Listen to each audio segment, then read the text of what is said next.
Hi everyone, welcome back. If you're seeking calm, deep rest, and peaceful sleep, you're in the right place. Let's begin.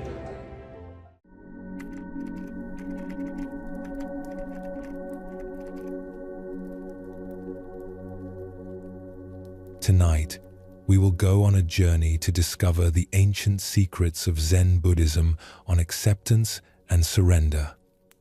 We will understand what stands in its way, what keeps us fighting against life instead of flowing with it.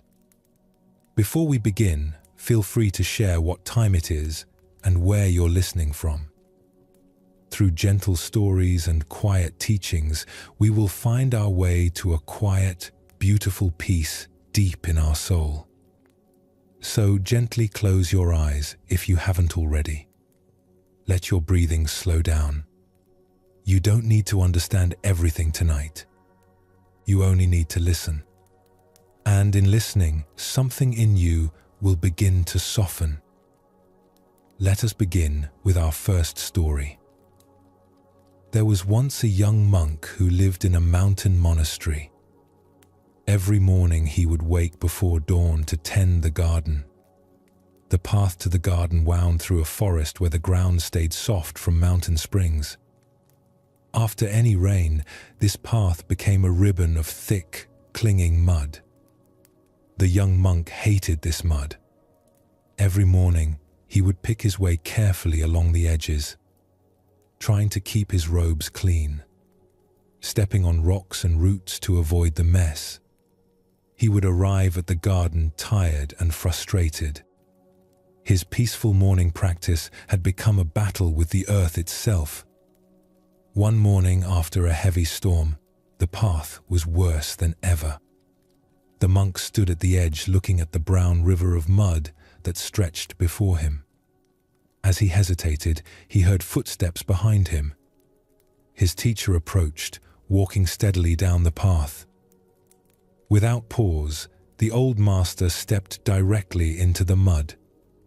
His robes darkened as the earth splashed up, but his face remained calm. The young monk watched in surprise. "Master, your robes. They'll be ruined." The teacher smiled and continued walking. "The mud is here. I am here. We meet each other honestly." The student hurried to catch up, still trying to avoid the worst patches. "But surely it's better to stay clean. To avoid unnecessary mess." The master paused and looked back. "Tell me, how much energy do you spend each morning fighting this path?" The young monk considered this. "A great deal, I suppose." "And how much energy do I spend?" "You just walk." "Exactly. I just walk. The mud accepts my feet. My feet accept the mud. There is no conflict, only meeting." They walked the rest of the way in silence. When they reached the garden, the master went to the well and quietly washed his feet and the hem of his robes. The mud came away easily. What had seemed permanent was only temporary. "You see," the teacher said, watching the brown water swirl away, "the mud was not the problem. My resistance to the mud would have been the problem." In this simple story lives a truth that can transform how we meet each day. The young monk's struggle was not with the mud itself. It was with his rejection of what was already present. His resistance turned a simple walk into a source of stress. His refusal to accept the conditions created suffering where none was necessary. This is how resistance works in our lives.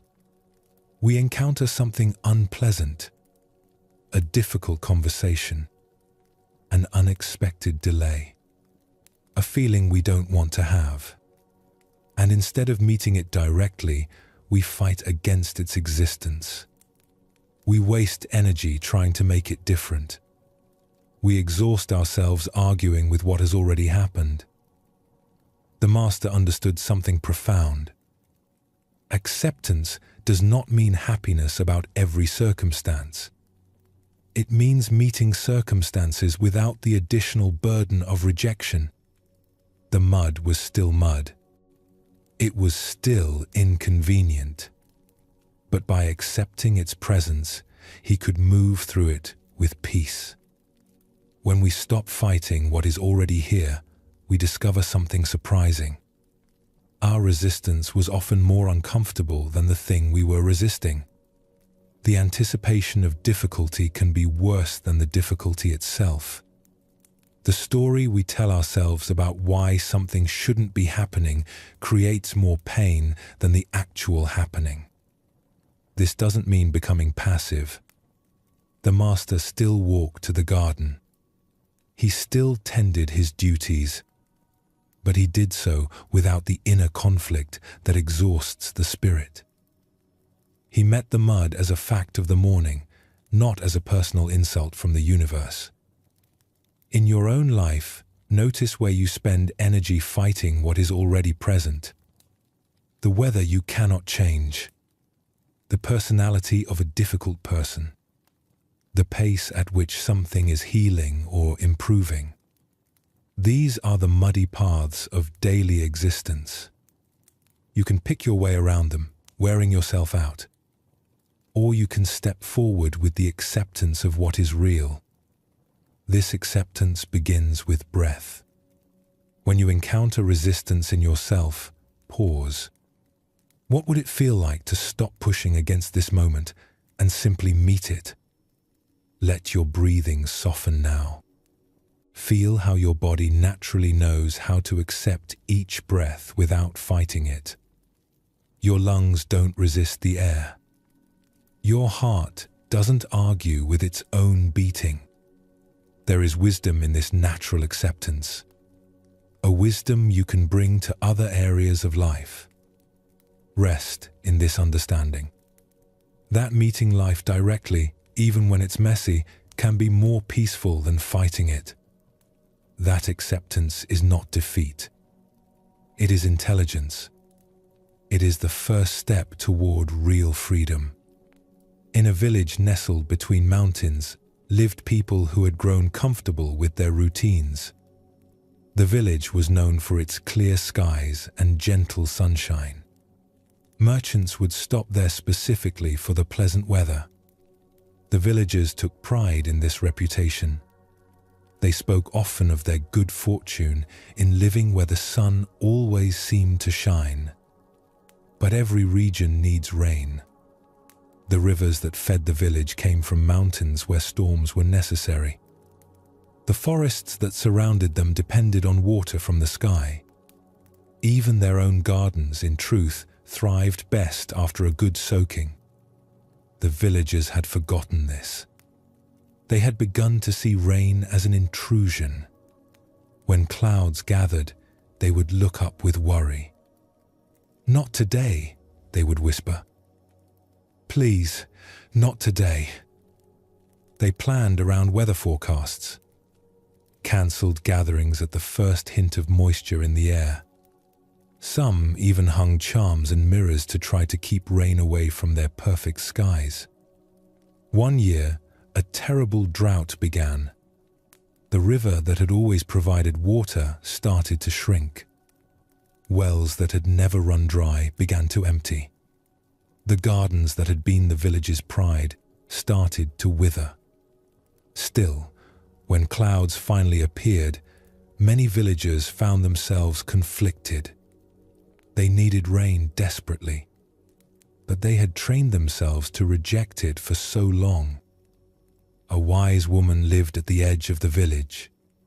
She was old enough to remember times when rain was welcomed, when people would dance in the streets during the first spring shower. She watched her neighbors with sadness as they struggled between their need for water and their habitual resistance to storms. One evening, as the sky grew heavy with long-awaited clouds, she walked through the village center. People were closing their windows, bringing in their hanging clothes, preparing to endure what they all desperately needed. The old woman stood in the square and looked up at the darkening sky. As the first drops began to fall, she did something no one had seen in years. She opened her arms wide. She tilted her face toward the sky. She let the rain fall on her skin without seeking shelter. Children peered out from doorways. Adults watched from windows. Here was someone welcoming what they had all been taught to avoid. As the gentle shower became a steady rain, the old woman began to smile. Then something amazing happened. One child broke away from her mother's side and ran into the square. She stood next to the old woman, laughing as raindrops touched her face. Then another child joined them. Soon a small group stood in the rain, remembering something they had somehow forgotten. The joy of water falling from the sky. The relief of finally receiving what was needed. The simple pleasure of not fighting against nature's gift. The adults watched from their shelters. Some shook their heads at the foolishness, but others began to remember. They remembered how it felt to need rain and receive it. They remembered the beauty of storms, the freshness of air afterward, the way everything grew more alive. From that day forward, when rain clouds gathered, the village was divided. Some still closed their shutters and complained, but others stepped outside. They remembered that resistance to what is natural and necessary creates suffering. They learned again to welcome what they needed instead of fearing what they couldn't control. This story speaks to something deep in human nature. Our tendency to resist what we actually need because it doesn't match what we prefer. The villagers' rejection of rain was not just inconvenient. It was working against their own well-being. They had confused comfort with wisdom. They had mistaken control for safety. Rain in this story represents all the necessary but uncomfortable parts of life. Difficult conversations that clear the air. Periods of rest that feel unproductive.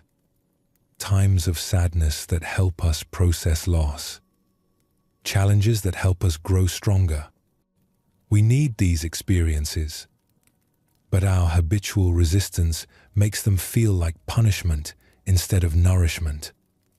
The old woman understood something the others had forgotten. That welcoming what we need, even when it's uncomfortable, brings relief. Not just the relief of finally getting what we require, but the deeper relief of stopping the exhausting fight against reality. Notice in your own life where you might be pushing away something you actually need. Perhaps you need quiet, but you resist slowing down. Perhaps you need to feel your grief, but you stay busy to avoid it. Perhaps you need to have a difficult conversation, but you keep postponing it.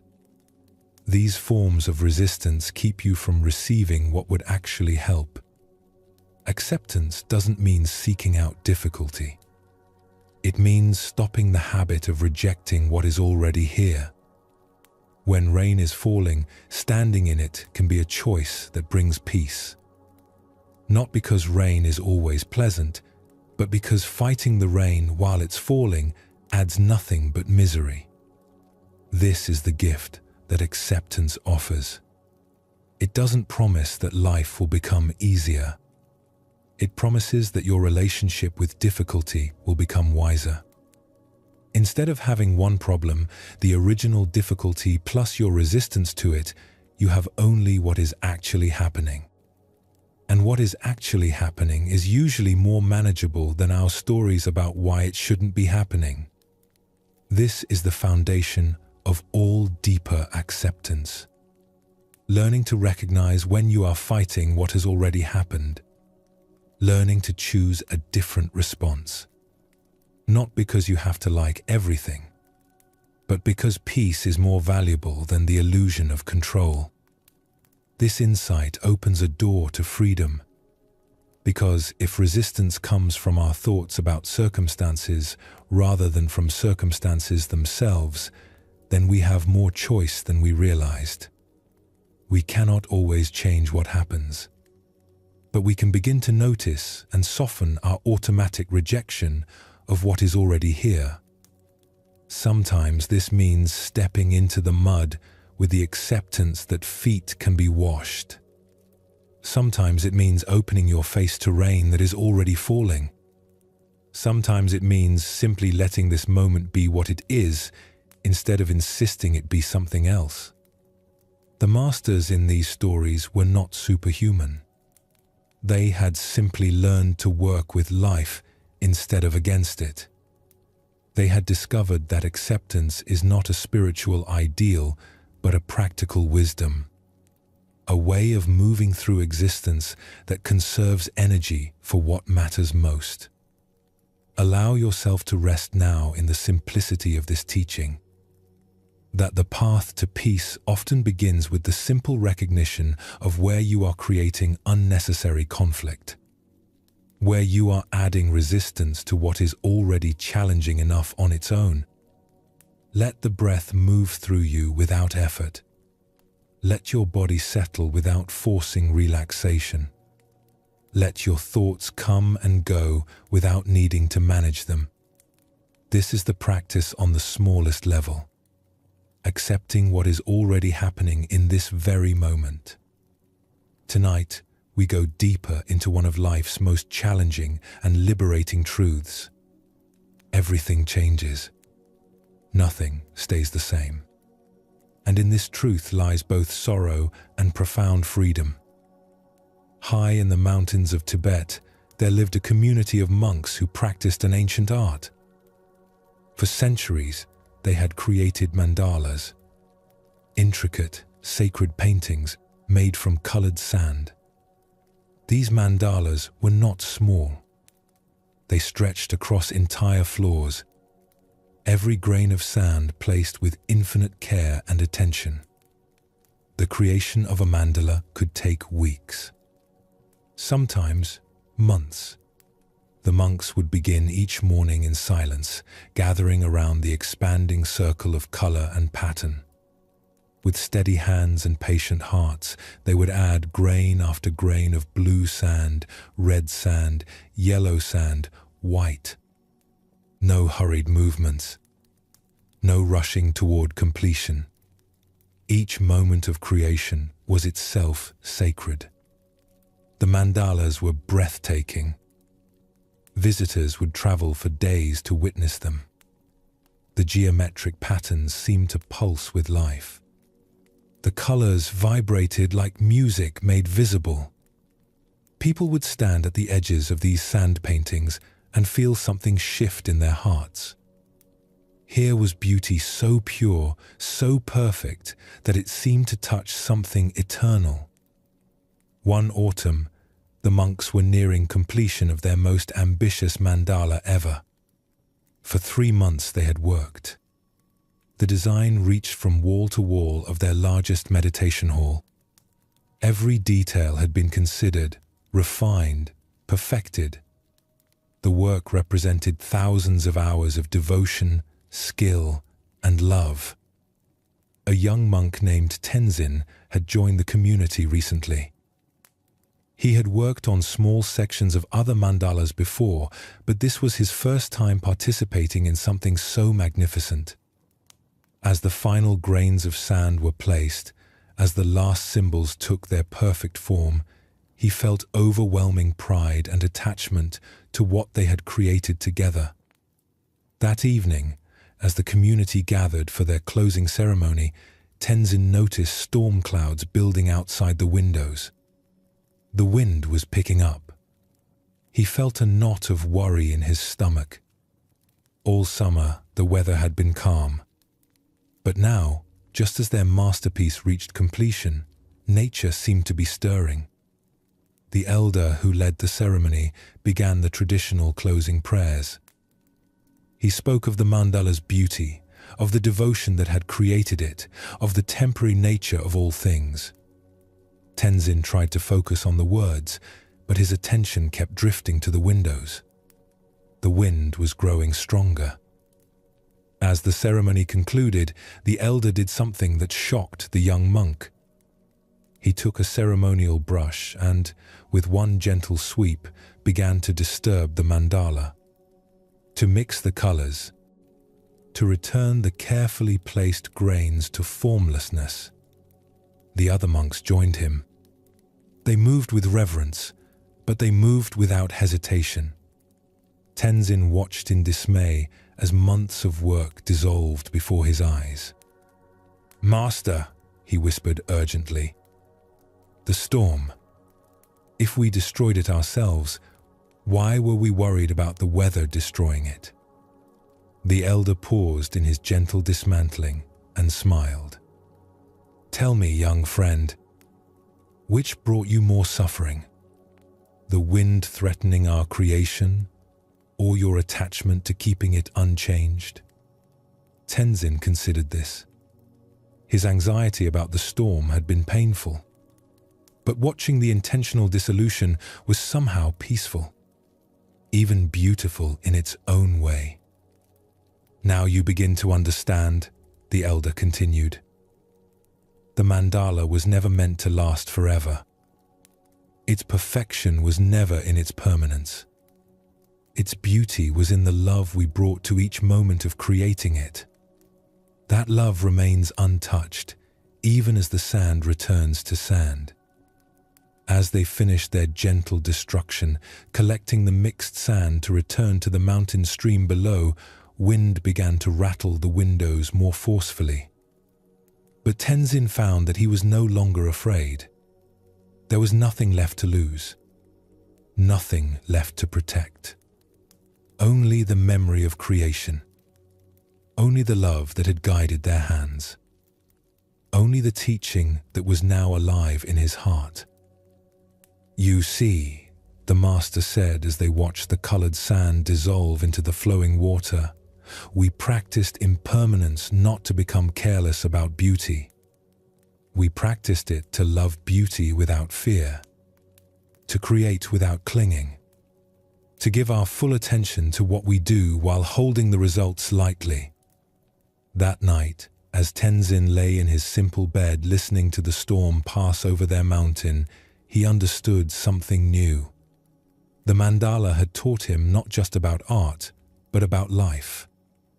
About how to love completely without demanding that anything last forever. About how to work with devotion while holding outcomes gently. About how true security comes not from making things permanent, but from accepting their temporary nature. This ancient practice holds wisdom that can transform how we hold everything we love. The monks understood what most of us struggle to accept: that trying to make the temporary permanent is a source of constant anxiety. That our attachment to keeping things unchanged actually prevents us from fully enjoying them while they're here. Think about how this appears in your own life. The way you worry about losing health, relationships, or circumstances that bring you joy.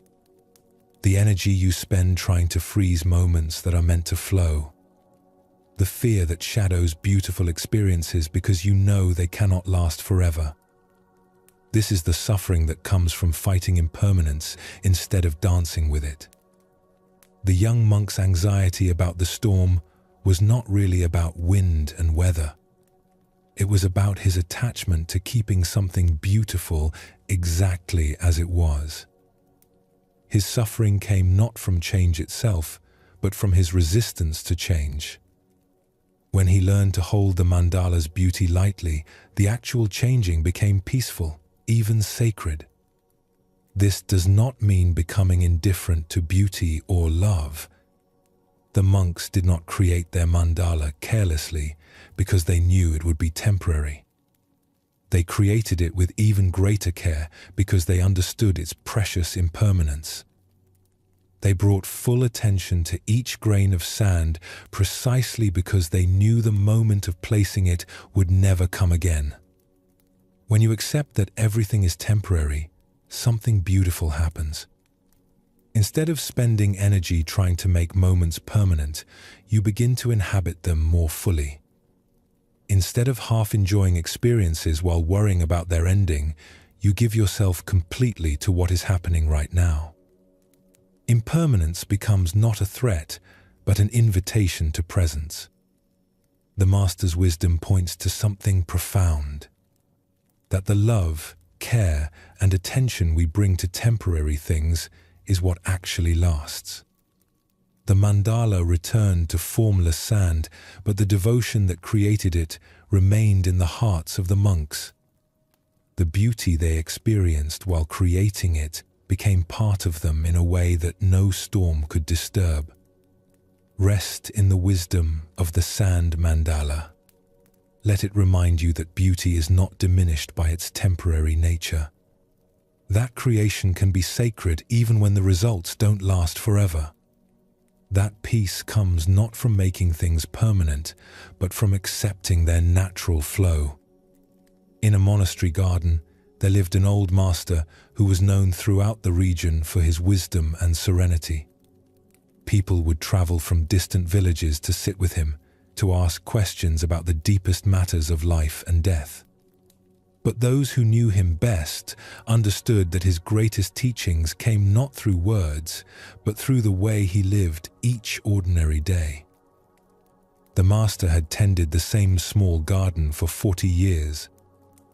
Every morning he would rise before dawn to walk among the plants, checking their growth, watering where needed, removing weeds with gentle hands. The garden was simple. A few fruit trees, some vegetables, herbs for cooking and medicine, flowers that bloomed in different seasons. Nothing elaborate, but everything tended with extraordinary care.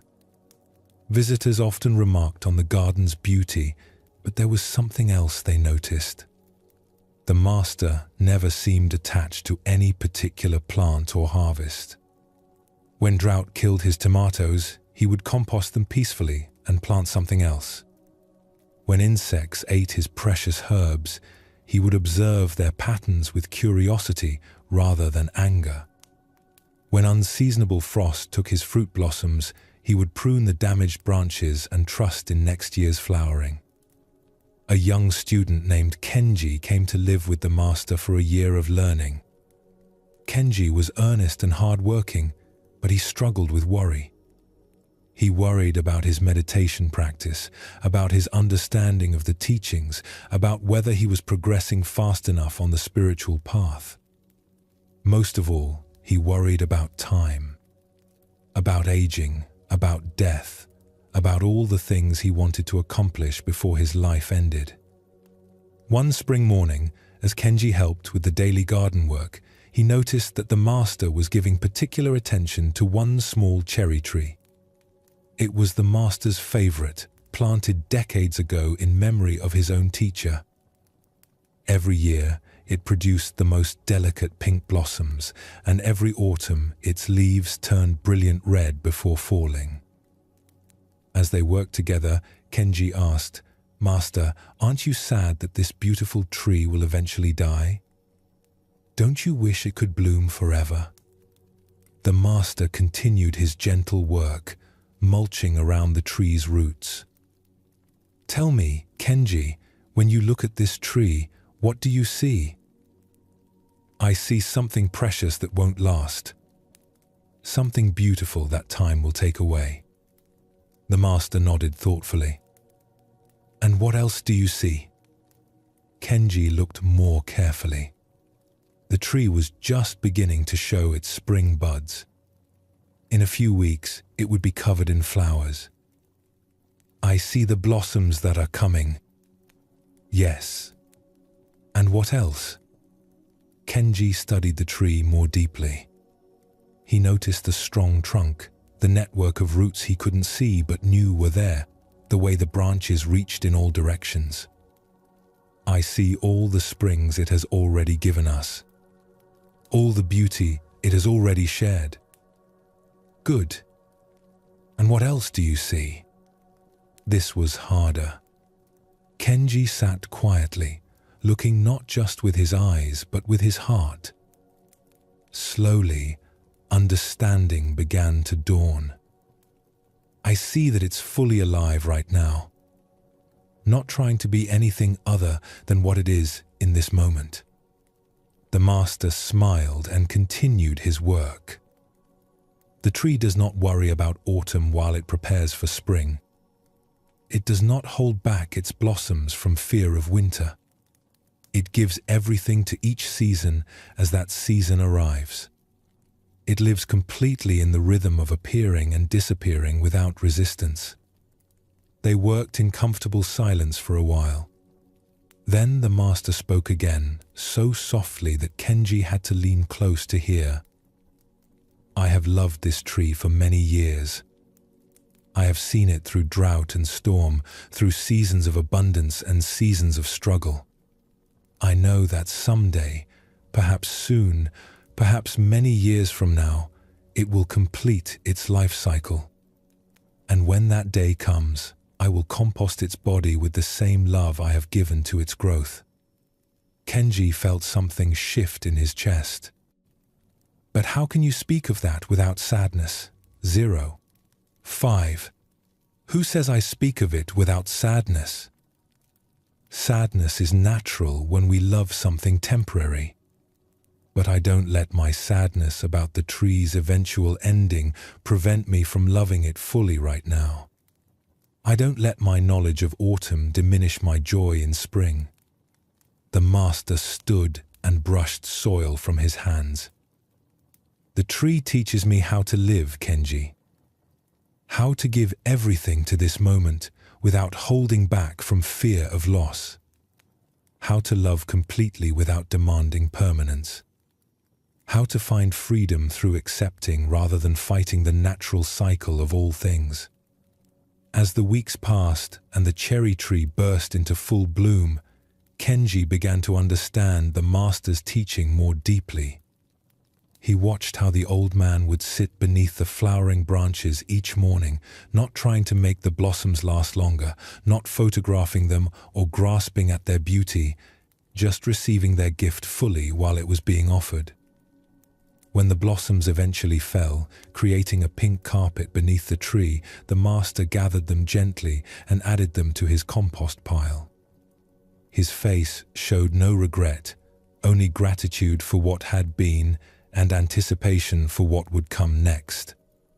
He was already watching for the first signs of new leaves, the next stage of the tree's generous unfolding. That autumn, as Kenji prepared to leave the monastery and return to his life in the world, he asked the master one final question. How do I take this teaching with me? How do I remember to live like the tree when I'm afraid of losing what I love? 0. 5. The master walked with him to the garden gate. The cherry tree stood magnificent in its autumn colors, every leaf a different shade of red and gold.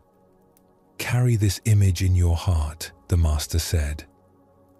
Remember that this tree has never been more beautiful than it is right now, dressed for its seasonal death.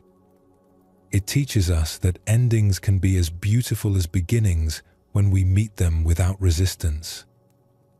And remember this too.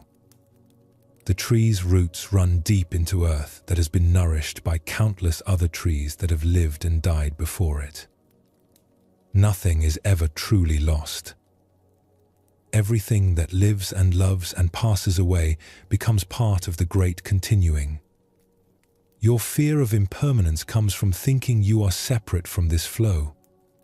But you are part of it. You are held by it. As Kenji walked down the mountain path, carrying the master's teaching in his heart, he felt something he had never experienced before. A deep sense of belonging to the rhythm of life.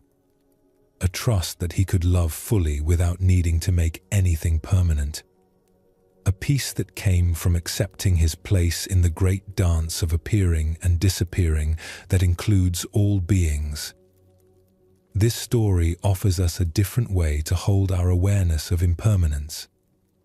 Not as a philosophical idea, but as a lived wisdom.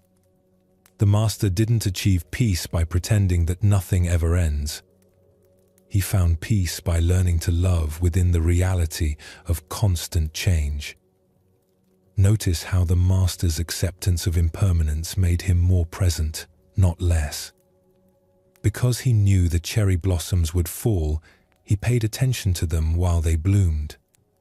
Because he understood that his time with the tree was limited, he treasured each season more fully. His acceptance of ending enhanced rather than diminished his capacity for love. This is the paradox of impermanence.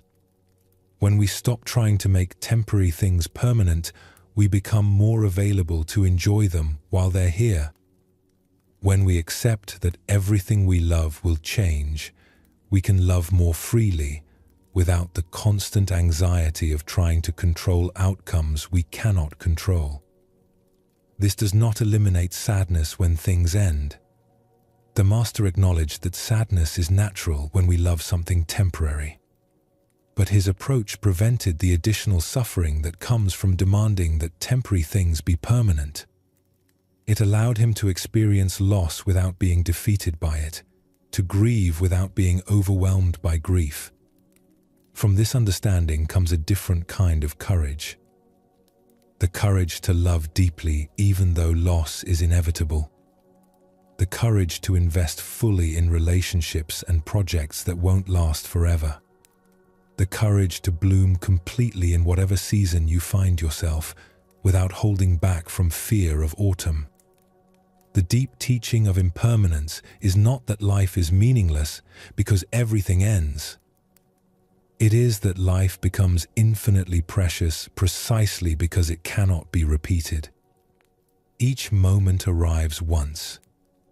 Each breath is unrepeatable. Each person you love is a unique expression of consciousness that will never appear again in exactly this form. When the monks dissolved their sand mandala, they were not saying that beauty doesn't matter. They were celebrating that beauty can be so pure it doesn't need to last forever to be perfect. When the Master loved his cherry tree while accepting its eventual death, he was not being cold or detached. He was loving it exactly as it was, a temporary flowering in the great garden of existence. As your breath grows slower and your body settles into rest, let go of the need to make anything permanent. Let yourself appreciate this moment for what it offers without demanding that it last forever. Let yourself love without demanding guarantees.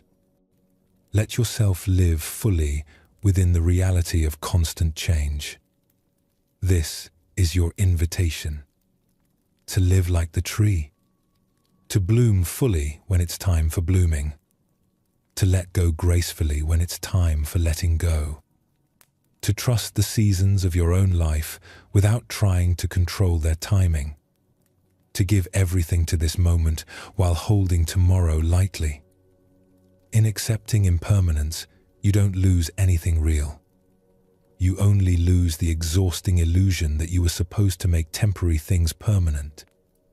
What you gain is immeasurable. Freedom from constant anxiety about loss. Ability to love without fear. Capacity to appreciate beauty without needing to possess it. Trust in the natural flow of existence. As we continue deeper on our journey together, we explore something that many of us find more difficult than accepting external change. We explore how to meet ourselves with kindness. How to treat the person you know most intimately, yourself, with the same gentleness you might offer a dear friend. Perhaps you recognize this inner voice, the one that criticizes your mistakes, the one that says you're not progressing fast enough on any path that matters. This inner judge affects everyone, but Buddhist wisdom offers a different way to relate to your own humanity. In a monastery high in the mountains, there lived a young monk named Dogen who had come seeking peace and enlightenment. He had read many texts about meditation and mindfulness. He understood the teachings intellectually and felt ready to develop the same serene presence he saw in his teachers. Dogen threw himself into practice with tremendous effort. He woke before dawn to sit in meditation. He maintained silence throughout much of the day. He ate simply, dressed plainly, and tried to cultivate the equanimity he believed a good practitioner should possess. But his mind had other plans. During meditation, instead of the peaceful emptiness he expected, Dogen's thoughts ran wild. He would plan conversations he might have, replay embarrassing moments from his past, or worry about whether he was meditating correctly. Sometimes he would notice his mind wandering and jolt back to his breath, only to find moments later that he was lost in thought again. The more this happened, the more frustrated Dogen became. He had been practicing for months and still felt like a beginner. During meditation periods, he would watch other monks sitting perfectly still and assume they had achieved states of blissful concentration while he continued to struggle with the most basic aspects of mindfulness. After particularly difficult meditation sessions, Dogen would mentally catalogue his failures. I couldn't focus for more than a few moments. My back hurt and I kept shifting positions. I felt angry when that bird outside kept calling. I'm terrible at this. I'll never develop real wisdom. This inner commentary became almost constant. Dogen noticed that he was developing two problems instead of one. Not only did his mind wander during meditation, but now he also spent considerable energy judging himself for having a wandering mind. He was suffering both from distraction and from his resistance to distraction. One morning after a particularly frustrating meditation session, Dogen approached his teacher, an elderly monk named Ijo who had been practicing for over 40 years. Dogen bowed respectfully and explained his difficulty. Master, I have been practicing diligently for many months, but my mind remains chaotic. I cannot achieve even a few minutes of real concentration. The other monks seem to have natural abilities that I lack. I wonder if I am suited for this path. Master Ijo listened quietly, his face showing gentle attention rather than judgment. When Dogen finished speaking, the teacher was silent for a long moment. Then he spoke softly. Tell me, Dogen, when you notice that your mind has wandered during meditation, what is your first response? I try to immediately return to my breath, Master. And what do you feel when you notice the wandering? Dogen considered this. I feel frustrated, disappointed in myself, sometimes angry. And do these feelings help your mind become more focused? No, Master. They seem to create more disturbance. Master Ijo nodded. I see. And tell me, when a small child is learning to walk, what happens when they fall down? They get back up and try again. Do they spend time criticizing themselves for falling? No, they just continue practicing. And if their parents constantly criticized them each time they stumbled, telling them they are failures at walking, how would this affect their learning? Understanding began to dawn in Dogen's eyes. It would make learning much more difficult. It would create fear and self-doubt. Master Ijo smiled gently. Exactly. Now, tell me, who has been the harshest critic of your meditation practice? I have, Dogen admitted quietly. And has this criticism helped your practice develop more smoothly? No. It has made everything harder. The teacher leaned forward slightly. Dogen, you came here seeking wisdom and peace. but you have been treating your own mind like an enemy to be defeated rather than a friend to be understood.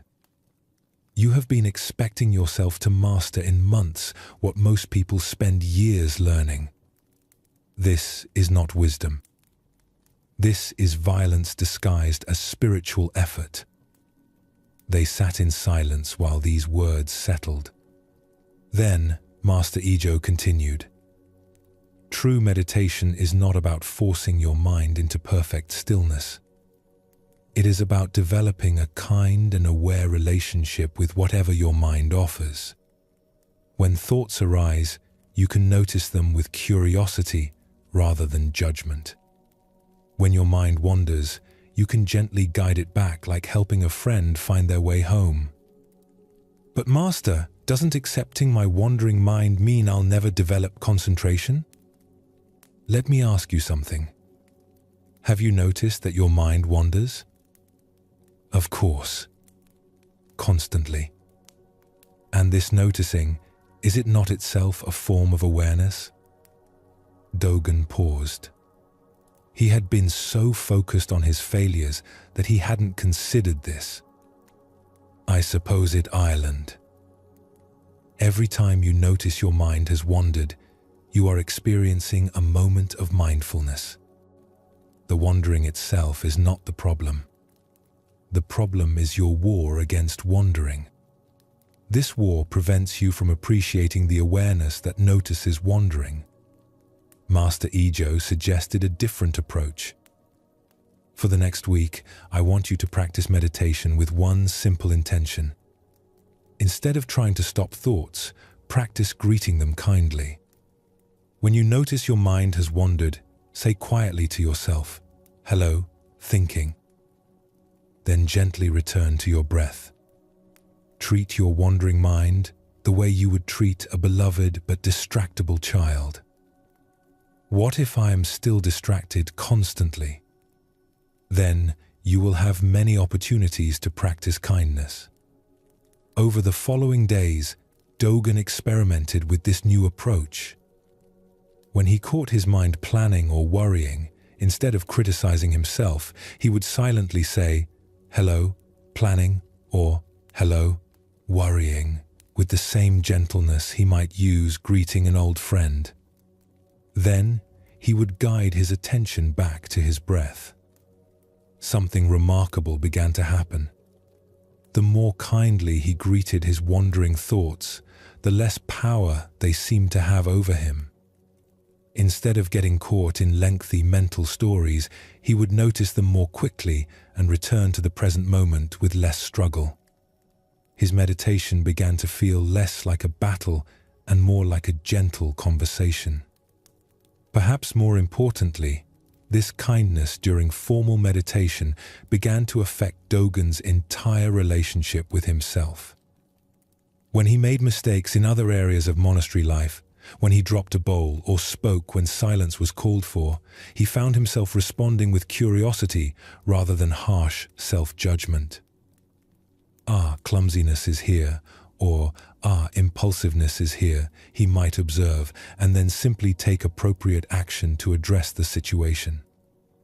After several weeks of this practice, Dogen reported to Master Ijo that his meditation had transformed. Not because his mind had stopped wandering, but because his relationship with wandering had completely changed. "Master, I understand now. The mind wanders because that is the nature of an untrained mind. Fighting this nature created suffering. Accepting it with kindness creates space for natural development." Master Ijo smiled. "And what else have you discovered?" That the awareness which notices wandering is actually quite stable. It has been there all along, watching everything with perfect attention. I was just too busy fighting to recognize it. Yes, self-compassion does not make you weak or undisciplined. It reveals the strength that was always present beneath the struggle. It shows you that you are already capable of the very awareness you thought you had to achieve through force. This story illuminates something essential about spiritual practice and human growth. The part of Dogen that noticed his wandering mind was already awake, already mindful. But his harsh self-judgment created so much inner noise that he couldn't recognize this natural awareness. This pattern appears everywhere in human experience. We want to change something about ourselves, so we declare war on our current state. But this internal conflict actually reinforces the very patterns we want to transform. When we fight our anxiety, we become anxious about being anxious. When we judge our anger, we become angry about our anger. When we criticize our lack of progress, we become frustrated about our frustration. Self-compassion offers a different approach. Instead of trying to force ourselves into some idealized state, we practice meeting our actual experience with kindness. This doesn't mean being passive about growth or change. It means creating the kind of inner environment where natural development can occur. Think about how you learn any skill. If you're learning to play an instrument, harsh criticism from a teacher typically creates tension that interferes with progress. But encouragement, combined with gentle correction, supports learning. Your relationship with yourself can follow the same principle. Kindness toward your mistakes creates space for improvement. Harsh judgment creates tension that often prevents the very growth you're seeking. Self-compassion also helps us recognize that struggle is universal. Every person learning to meditate experiences wandering thoughts. Every person trying to grow spiritually faces inner resistance. Every human being makes mistakes and moves through life imperfectly. When we treat our own difficulties as evidence of personal failure, we forget this basic truth about the human condition. The Buddhist understanding of self-compassion is grounded in wisdom rather than sentiment. It recognizes that harsh self-judgment actually comes from ignorance about the nature of growth and change. Real progress happens gradually, with setbacks and breakthroughs appearing in unpredictable cycles. Expecting yourself to develop in a linear way towards some perfect state is like expecting a tree to grow in a straight line toward the sunday. Master Ejo's teaching about greeting thoughts kindly points to something profound. The awareness that can say, "Hello, thinking," to a wandering mind is itself undisturbed by the thinking. It is spacious enough to include all mental activity without being overwhelmed by any of it. Self-compassion helps us recognize and rest in this natural spaciousness.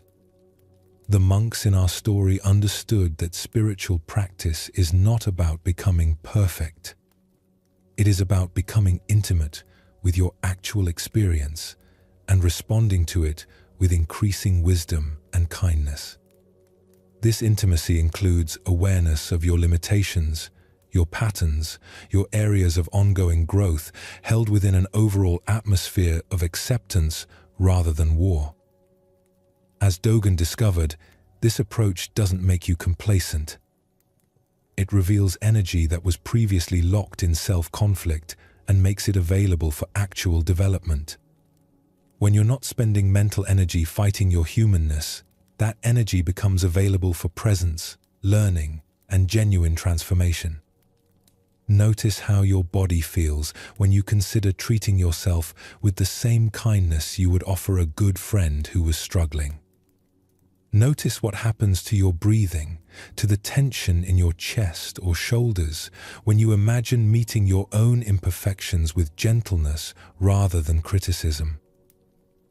In a temple known for its beautiful gardens, there lived a teacher named Myoan who was respected throughout the region for her wisdom and compassion. Students would travel great distances to learn from her, drawn by stories of her patient guidance and profound understanding of the Dharma. But those closest to Myoan knew something that might have surprised her many admirers. Despite decades of practice and teaching, she still struggled with periods of deep self-doubt. Sometimes she would question whether she truly understood the teachings she shared. Sometimes she wondered if her guidance was helping or hindering her students. Sometimes she felt like an imposter, afraid that others would discover she was just another human being fumbling toward understanding. For many years, Myoan had hidden these doubts carefully. She believed that a mature teacher should have moved beyond such uncertainties. She thought that admitting confusion would undermine her ability to help others. So she kept her doubts private, sharing them with no one, not even her closest Dharma friends. One autumn, a young student named Sato arrived at the temple. She was brilliant and dedicated, but also perfectionistic and extremely hard on herself. During daily interviews with Myoan, Sato would confess her meditation difficulties with obvious shame. She spoke of her wandering mind, her emotional reactions, her inability to maintain equanimity with a tone of deep self-hatred that was painful to witness. "Teacher, I meditate every day, but I'm still filled with anger and jealousy. I read the sutras, but I don't feel the peace they describe. I watch other students and they seem to have insights I can't access. I wonder if I have some fundamental defect that prevents me from developing wisdom." Week after week, Myoan offered gentle guidance, reminding Sato that spiritual development takes time, that difficulties are part of the path, that comparing herself to others often creates unnecessary suffering. But despite these teachings, Sato's relationship with her own experience remained harsh and unforgiving. Watching Sato struggle, Myoan began to recognize something uncomfortable. The student's harsh self-judgment was almost identical to the inner voice that Myoan herself had been hiding for years. Sato was simply expressing outwardly what Myoan had been experiencing inwardly. The teacher realized she could not effectively help her student learn self-compassion while she herself was practicing self-criticism. One evening, as autumn rains began to fall, Myoan made a difficult decision. During their next interview, when Sato again shared her self-doubts with obvious shame, the teacher chose to respond with unprecedented honesty. "Sato, I want to share something with you that I have never told any student. I have been practicing and teaching for many years, and I still experience doubt almost daily. Even this morning, before our conversation, I wondered whether I had any wisdom worth sharing. I questioned whether my understanding of the Dharma was clear enough to guide others." Sato looked up in surprise. She had assumed that teachers, especially ones as respected as Myoan, had moved beyond such basic struggles. Myoan continued gently. "For years, I believed that having these doubts meant something was wrong with my practice. I thought that mature practitioners should feel confident and clear all the time. But recently I've begun to wonder if my shame about doubt was creating more suffering than the doubt itself. But teacher, if even you experience uncertainty, how can any of us hope to find peace? That's exactly the misunderstanding I want to address. I've begun to see that doubt itself is not the enemy. Doubt can be wisdom. It can keep us humble, keep us questioning, prevent spiritual arrogance. The problem is not the presence of doubt. The problem is believing that doubt means we're doing something wrong." Myoan settled more comfortably on her cushion, her usual formal teaching posture softening into something more intimate. "I've discovered something important through my own struggle with self-judgment. When I treat my doubts and confusion with kindness instead of trying to eliminate them, they become less solid. They stop controlling how I feel about myself or my practice. I can acknowledge uncertainty without believing. It means I'm failing. How do you practice this, teacher? I've learned to speak to my doubtful thoughts the way I would speak to a worried friend. When the voice arises that says I don't understand the Dharma deeply enough, I might respond inwardly, yes, doubt is here. That's okay. Everyone learning experiences uncertainty. This doesn't make the doubt disappear, but it changes my relationship to it completely. Sato was quiet for several minutes, absorbing this unexpected teaching. Finally, she asked, "Does treating yourself kindly make you less motivated to grow?" Myoan smiled. Actually, the opposite has happened. When I stopped wasting energy fighting my humanness, more energy became available for actual learning. When I stopped demanding that my spiritual development follow some idealized timeline, I could appreciate the progress that was actually occurring. Self-compassion revealed insights that self-criticism had been obscuring. Over the following weeks, Myoan shared more of her own learning process with Sato. She spoke about times when her meditation felt dry and mechanical, periods when she struggled with fundamental teachings, moments when her reactions to difficult students revealed her own unhealed places. But she shared these experiences not as confessions of failure, but as examples of the ongoing nature of spiritual growth. I used to think that awakening meant reaching some final state where struggle ended, Myoan explained during one of their conversations. But I'm beginning to understand that awakening might be more about how we meet struggle than about eliminating it. It might be about responding to our difficulties with increasing wisdom and kindness, rather than transcending difficulty altogether. This perspective began to transform Sato's entire approach to practice. Instead of meditating with the goal of eliminating unwanted experiences, she began sitting with curiosity about whatever arose. When jealousy appeared in her mind, instead of immediately judging it as evidence of spiritual failure, she would observe it with gentle interest. Ah, jealousy is visiting today. What does it feel like in my body? What thoughts does it bring? How long does it tend to stay?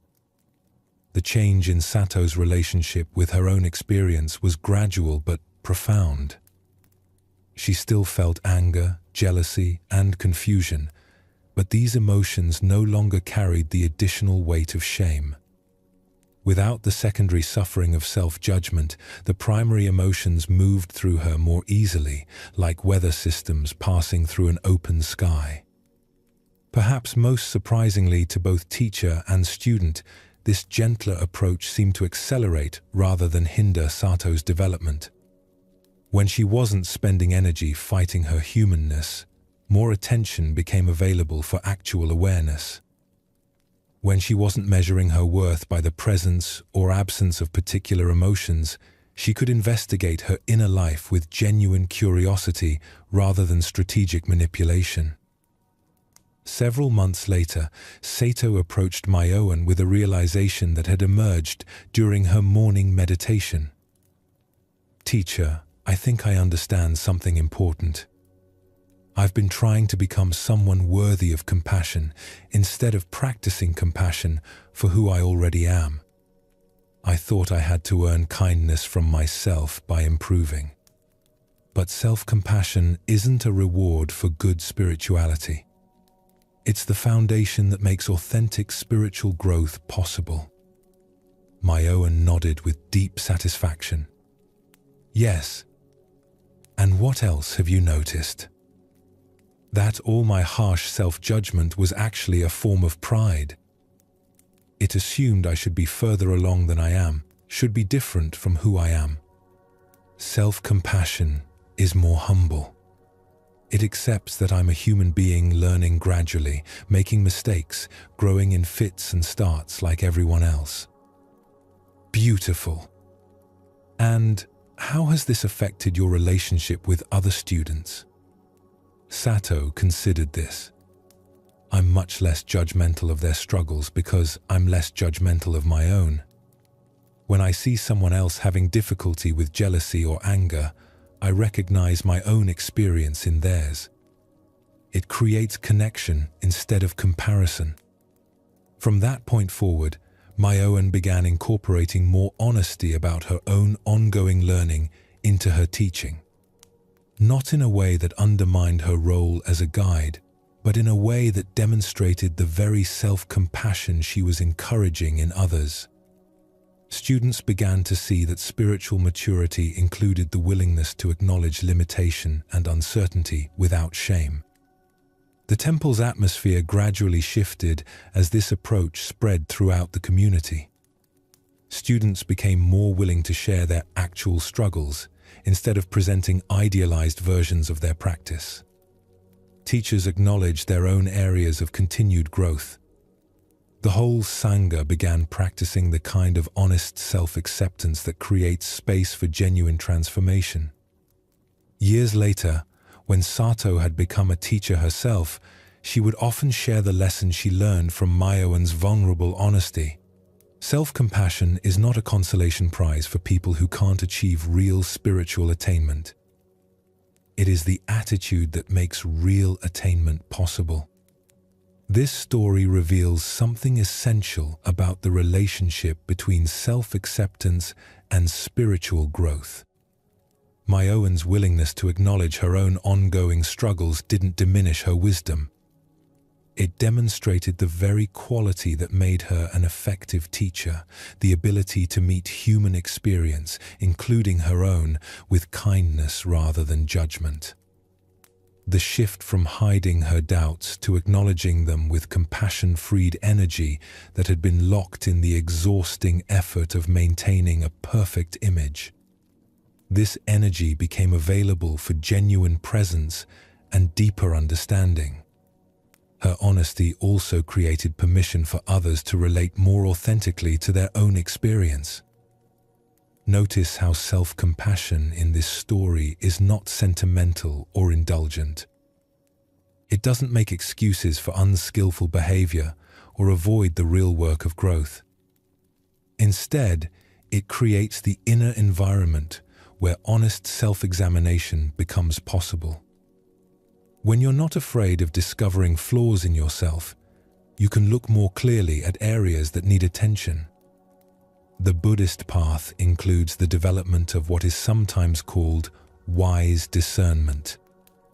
This is the ability to see clearly what is happening without getting lost in reactivity about what you see. Self-compassion supports wise discernment by removing the fear and shame that often distort our self-perception. When Sato learned to greet her jealousy with curiosity instead of self-attack, she could investigate its patterns more clearly. She could notice what triggered it, how it felt in her body, what thoughts accompanied it, how long it typically lasted. This clear seeing naturally led to wiser responses. But this investigation would have been impossible while she was spending most of her energy judging herself for having jealous feelings in the first place. This points to a paradox that many spiritual practitioners discover. Accepting yourself as you are becomes the foundation for natural transformation. Not because you're trying to change, but because acceptance creates space for your deeper wisdom to emerge. When you're not fighting your present experience, energy becomes available for responding to it more skillfully. The story also illustrates how self-compassion affects relationships with others. When Myoan stopped hiding her own struggles, she became more capable of helping Sato with hers. When Sato developed a kinder relationship with her own difficulties, she naturally extended more understanding to fellow students facing similar challenges. This is not surprising when you consider how internal and external relationships often mirror each other. If you treat your own humanity harshly, you're likely to be impatient with human imperfection in others.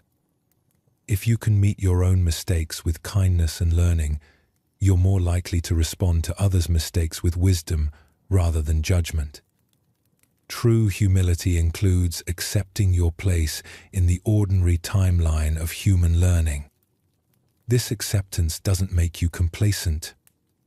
It makes you realistic about what growth actually looks like, which paradoxically supports more effective effort toward that growth. Every moment offers a new opportunity to practice meeting your experience with kindness rather than judgment. Not because you have to, but because you can. Because self-compassion is always available as an alternative to self-attack. Because treating yourself as a friend rather than an enemy actually supports the very development you're seeking. Rest now in this understanding. That growth happens naturally when it's not obstructed by harsh judgment. That awareness develops organically when it's supported by kindness. That the very acceptance of your current experience creates space for new possibilities to emerge, not through force, but through the simple removal of internal resistance to what is already true about this moment. As we continue on our journey together, we will discover how accepting others as they are paradoxically creates more room for authentic relationships and natural growth than trying to change them ever could. In a mountain village, there was a small temple where a patient master named Hakuin had been teaching for over 20 years.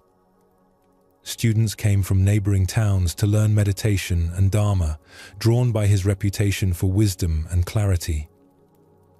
Most students stayed for several months, learned what they needed, and returned to their daily lives with grateful hearts.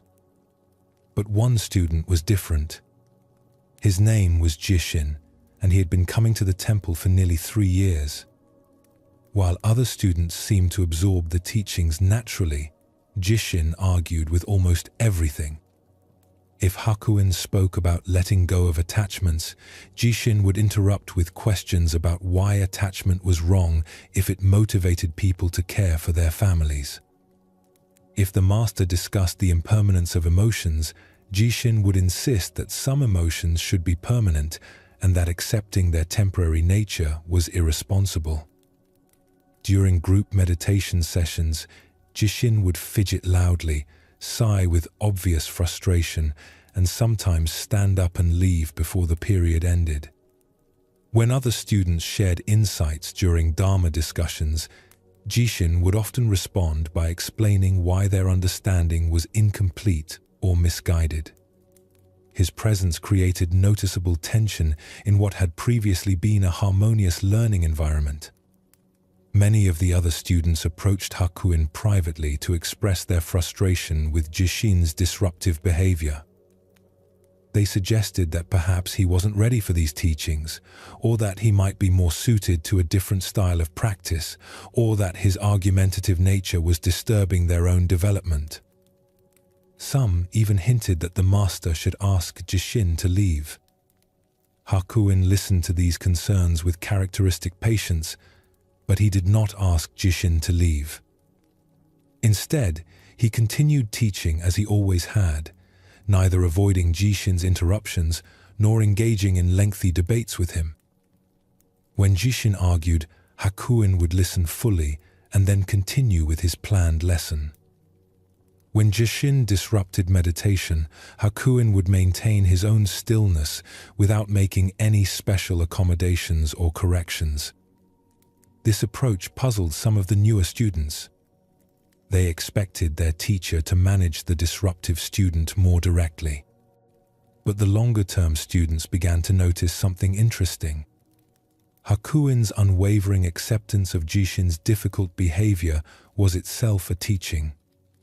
The master was demonstrating exactly the kind of non-reactive presence he had been describing in his Dharma talks. One evening, after a particularly challenging session in which Jishin had questioned nearly every point of the teaching, a senior student named Endo approached Hakuin during walking meditation. "Master, I don't understand your approach with Jishin." His constant arguments seemed to interfere with everyone's learning, including his own. Wouldn't it be more compassionate to help him find a practice environment better suited to his temperament?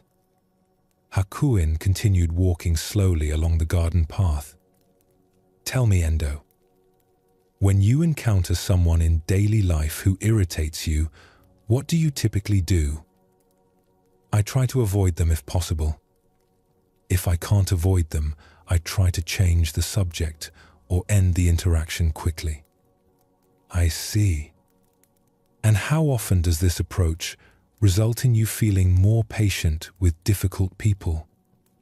Endo thought about this honestly. Not often. I suppose I just become more sensitive to behaviors that annoy me. Exactly. So, in your daily life, you practice avoiding difficulty. Then you come to the temple hoping to develop equanimity. But how can you learn to remain peaceful around challenging people if you only practice being around easy people? They walked several more steps in silence while this perspective settled. But Master, surely there's a difference between accepting someone's difficult personality and allowing them to disrupt the learning environment for others. Hakuin paused beside a small pond where evening light reflected off the still water. Let me ask you something else. When Jishin argues during a teaching, what happens to your own mind? I feel frustrated. Sometimes angry. I start thinking about how he's wasting everyone's time. And when he fidgets during meditation, my attention gets pulled away from my own practice. I start focusing on his sounds instead of my breath. So Jishin's behavior reveals places where your own equanimity is still developing? Endo considered this reluctantly. Yes, I suppose it does. Then perhaps he is offering you something valuable. Perhaps he is showing you exactly where your practice needs to deepen. If you only meditate around people who sit perfectly still, how will you learn to maintain awareness in the midst of distraction? This conversation continued over several evenings as Endo began to understand the master's perspective more deeply. Hakuin explained that Jishin's argumentative nature wasn't something to be eliminated, but understood. Some people learn by testing ideas against their existing beliefs. Some people process new information by expressing doubt and resistance before they can integrate it fully. Jishin is not trying to create problems, Hakuin explained. He is trying to understand. His questions, even when they seem combative, come from genuine confusion about how these teachings apply to real life. If I dismiss his concerns or ask him to leave, he learns nothing. If I try to force him to accept ideas before he's worked through his doubts, his understanding will be superficial. But what about the effect on other students? That depends entirely on how the other students choose to respond to him. If they use his presence as motivation to develop genuine patience and compassion, he becomes their teacher. If they spend their time judging him and wishing he were different, they create their own suffering while learning nothing. Several months later, something unexpected began to happen.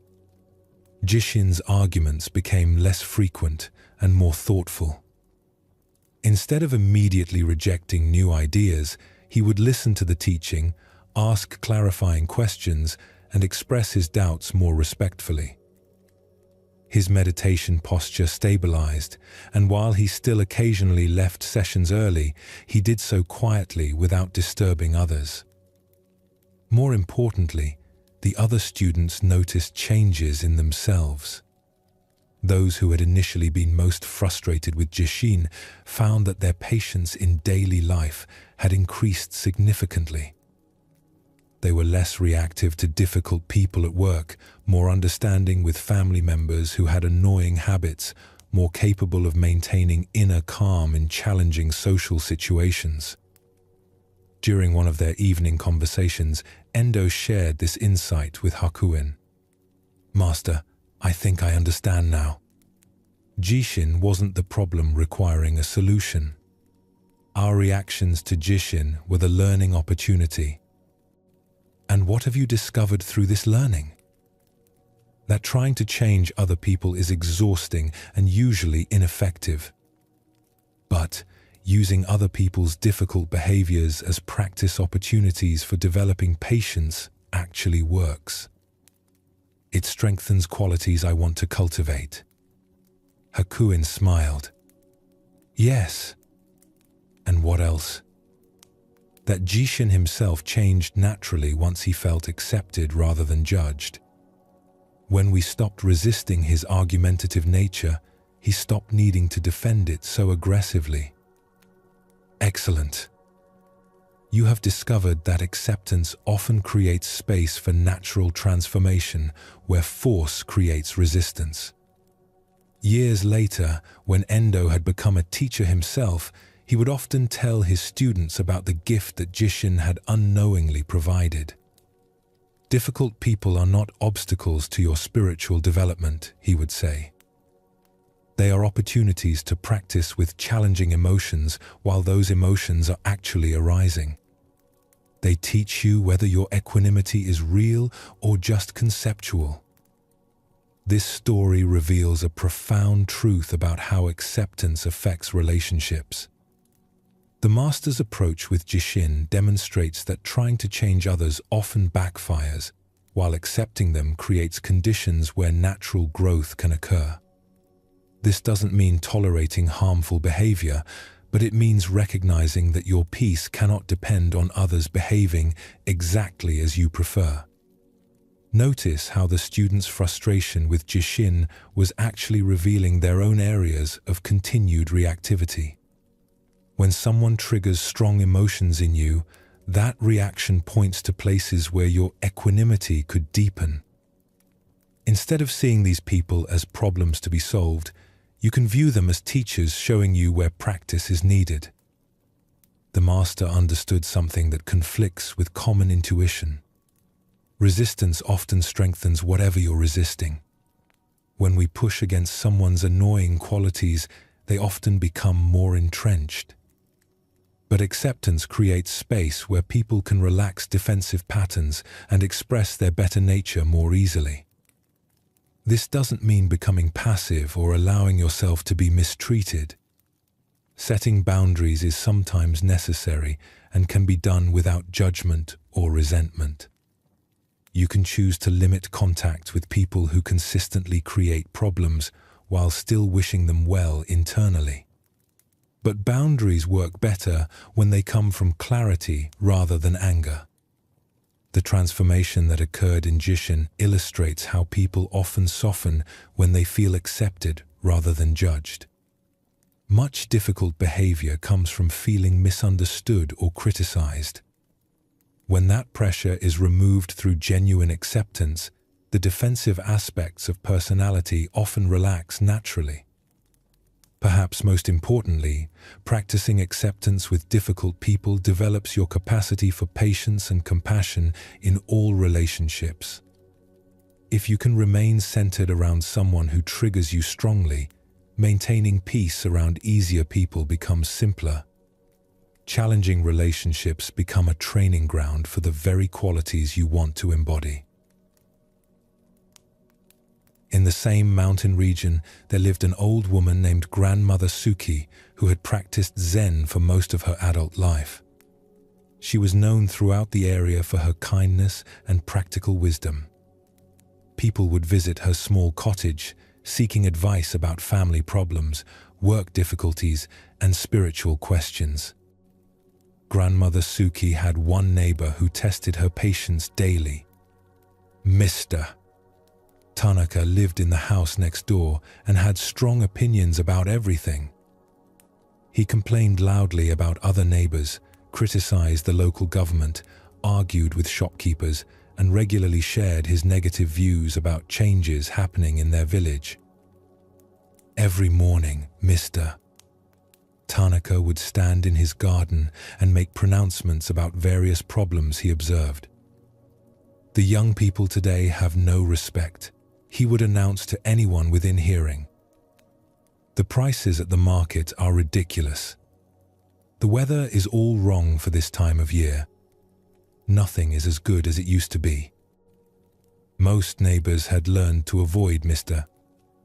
Tanaka or to respond to his complaints with polite but brief acknowledgements before hurrying away. But Grandmother Suki lived right next door and couldn't easily avoid these daily monologues. For years, she had tried various approaches to dealing with his constant negativity. At first, she had attempted to argue with his perspectives, sharing different viewpoints about the topics he criticized. But this only seemed to energize his argumentative nature, leading to longer and more heated exchanges. Then she had tried simply agreeing with his complaints, hoping to end conversations quickly. But this encouraged him to share even more grievances, as he felt he had found someone who understood his concerns. For a while, Grandmother Suki had practiced what she thought was Zen detachment, responding to his comments with minimal acknowledgement and maintaining inner distance.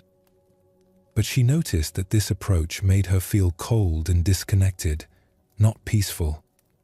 She was avoiding his negativity by shutting down her own openness, which didn't seem like genuine spiritual practice. One spring morning, as she worked in her garden while Mr. Tanaka delivered his usual commentary about various problems in the world, Grandmother Suki had a realization. She had been approaching their interactions with the goal of changing or managing his behavior. But what if she approached them with simple acceptance of who he was? Instead of trying to redirect his complaints or distance herself from them, what if she simply received his words as expressions of his particular way of experiencing life? What if she could listen to his negativity the same way she listened to birds singing, as natural sounds that required no response from her other than acknowledgement? That morning, when Mr. Tanaka began complaining about the noise from construction happening several streets away, Grandmother Suki tried a different approach. Instead of arguing, agreeing, or withdrawing, she simply listened with genuine attention. She noticed that beneath his complaining tone was often anxiety or concern. His criticisms of young people seemed to come from worry about changes he didn't understand. His complaints about prices reflected real financial stress. When he paused in his monologue, instead of offering solutions or counter-arguments, she simply said, "It sounds like you're concerned about many things, Mr. Tanaka." This simple acknowledgement seemed to surprise him. He looked at her more directly and responded, "Well, yes. Everything seems to be getting more difficult." "That must feel overwhelming sometimes," she offered gently. For the first time in any of their interactions, Mr. Tanaka's voice softened slightly. "It does feel overwhelming. I don't understand how the world works anymore." This small exchange opened something between them. Grandmother Suki realized that Mr. Tanaka's constant complaining was his way of trying to process a world that felt increasingly confusing and frightening. His criticisms were expressions of vulnerability disguised as authority. Over the following weeks, she continued practicing simple acceptance of his communication style. Instead of taking his negativity personally or trying to change it, she listened for the feelings underneath his words. When he complained about neighborhood children making noise, she heard his isolation and desire for connection. When he criticized changes in the village, she heard his grief for a familiar world that was disappearing. Something remarkable began to happen. As Grandmother Suki stopped resisting Mr. Tanaka's way of expressing himself, he began sharing more genuine emotions. His complaints evolved into conversations about his worries, his loneliness, his confusion about modern life. He still maintained his critical perspective, but it became less harsh and more vulnerable. Perhaps even more surprising to Grandmother Suki was how this practice affected her own inner life. Instead of feeling drained by their interactions, she began to appreciate Mr. Tanaka's honesty about his struggles.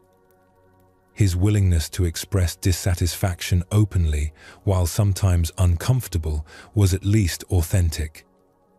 Many people she knew hid similar worries behind pleasant facades. She also noticed that accepting Mr. Tanaka's difficult personality had strengthened her capacity for patience in other relationships. When other people complained or expressed negativity, she found herself responding with curiosity rather than irritation. She had developed a skill at listening for emotional truth beneath challenging communication styles.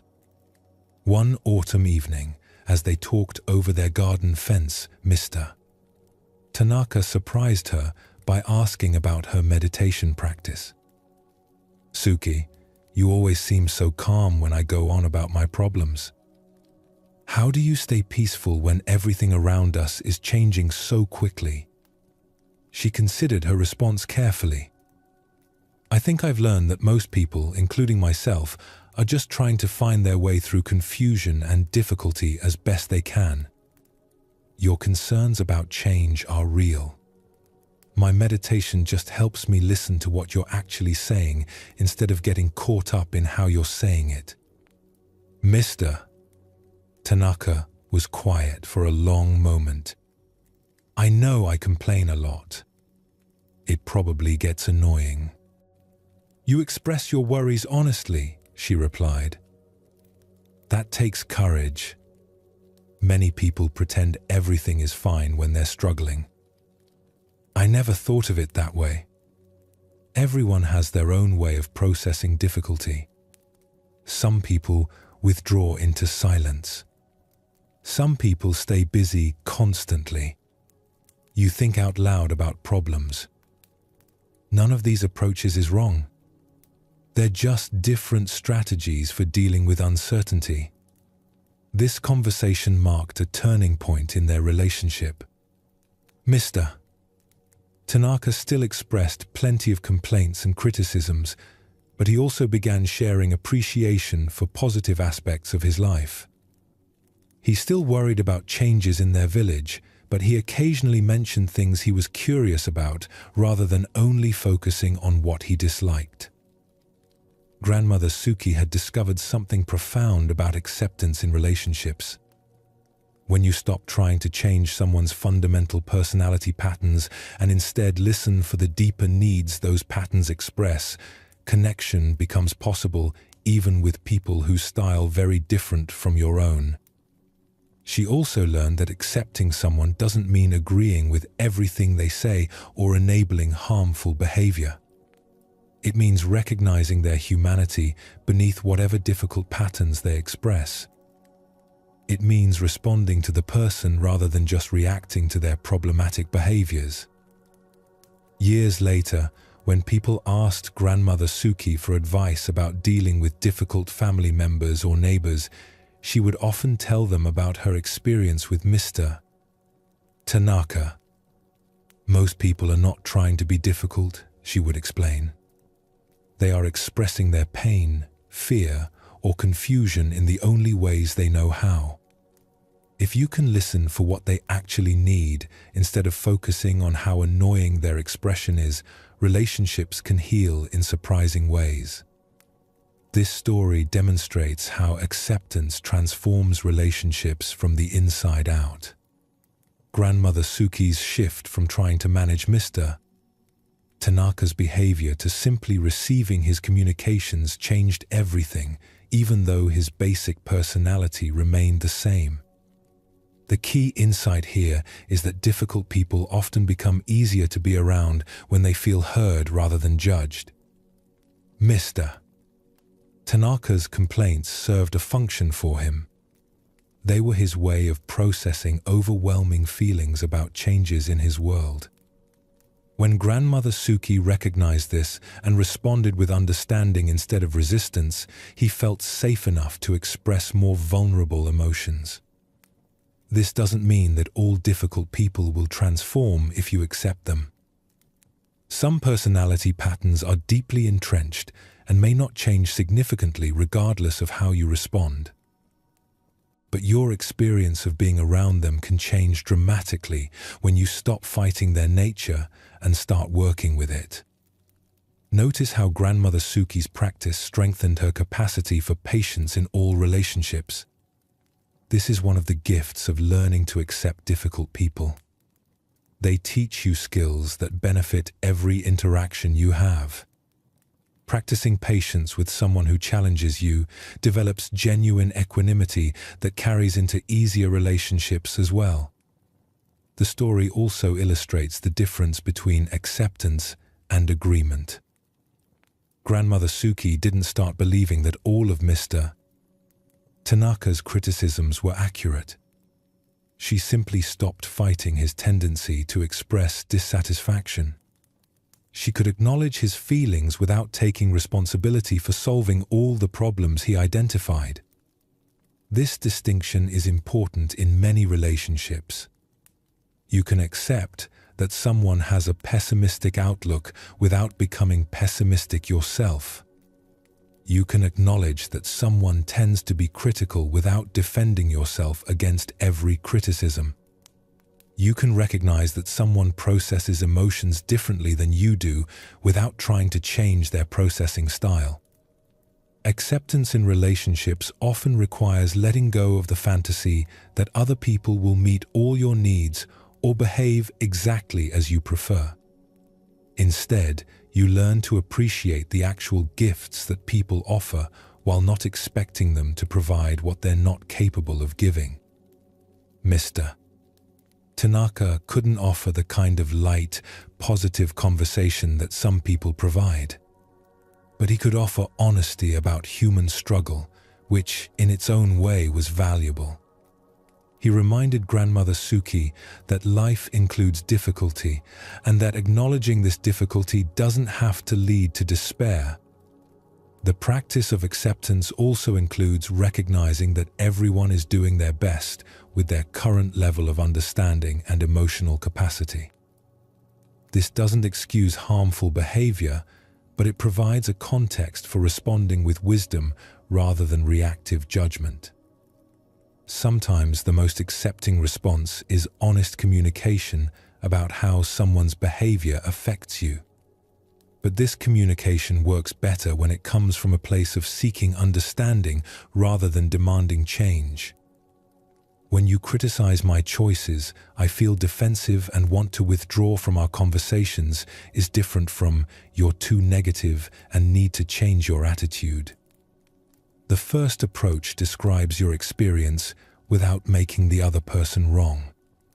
It opens space for dialogue about how you can interact more effectively. The second approach creates defensiveness and rarely leads to positive change. As you consider these teachings about accepting others, notice where you might be spending energy trying to change people who haven't asked to be changed. Notice relationships where your frustration comes more from resisting someone's personality than from any specific harm they're causing. This doesn't mean becoming passive about genuine problems or tolerating behavior that crosses important boundaries. But it means distinguishing between someone's annoying qualities and their harmful actions.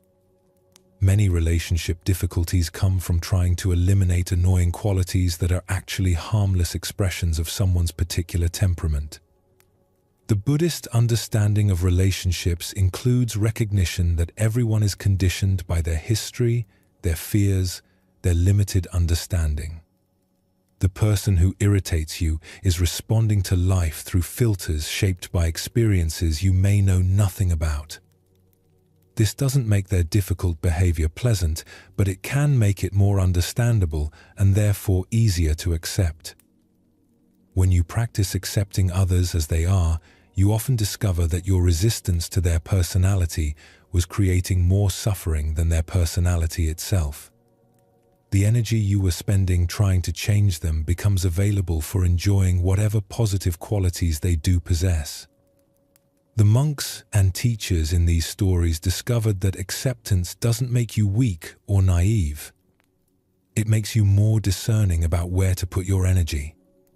Instead of exhausting yourself trying to change people, you focus on responding wisely to whatever they offer. This recognition brings tremendous freedom.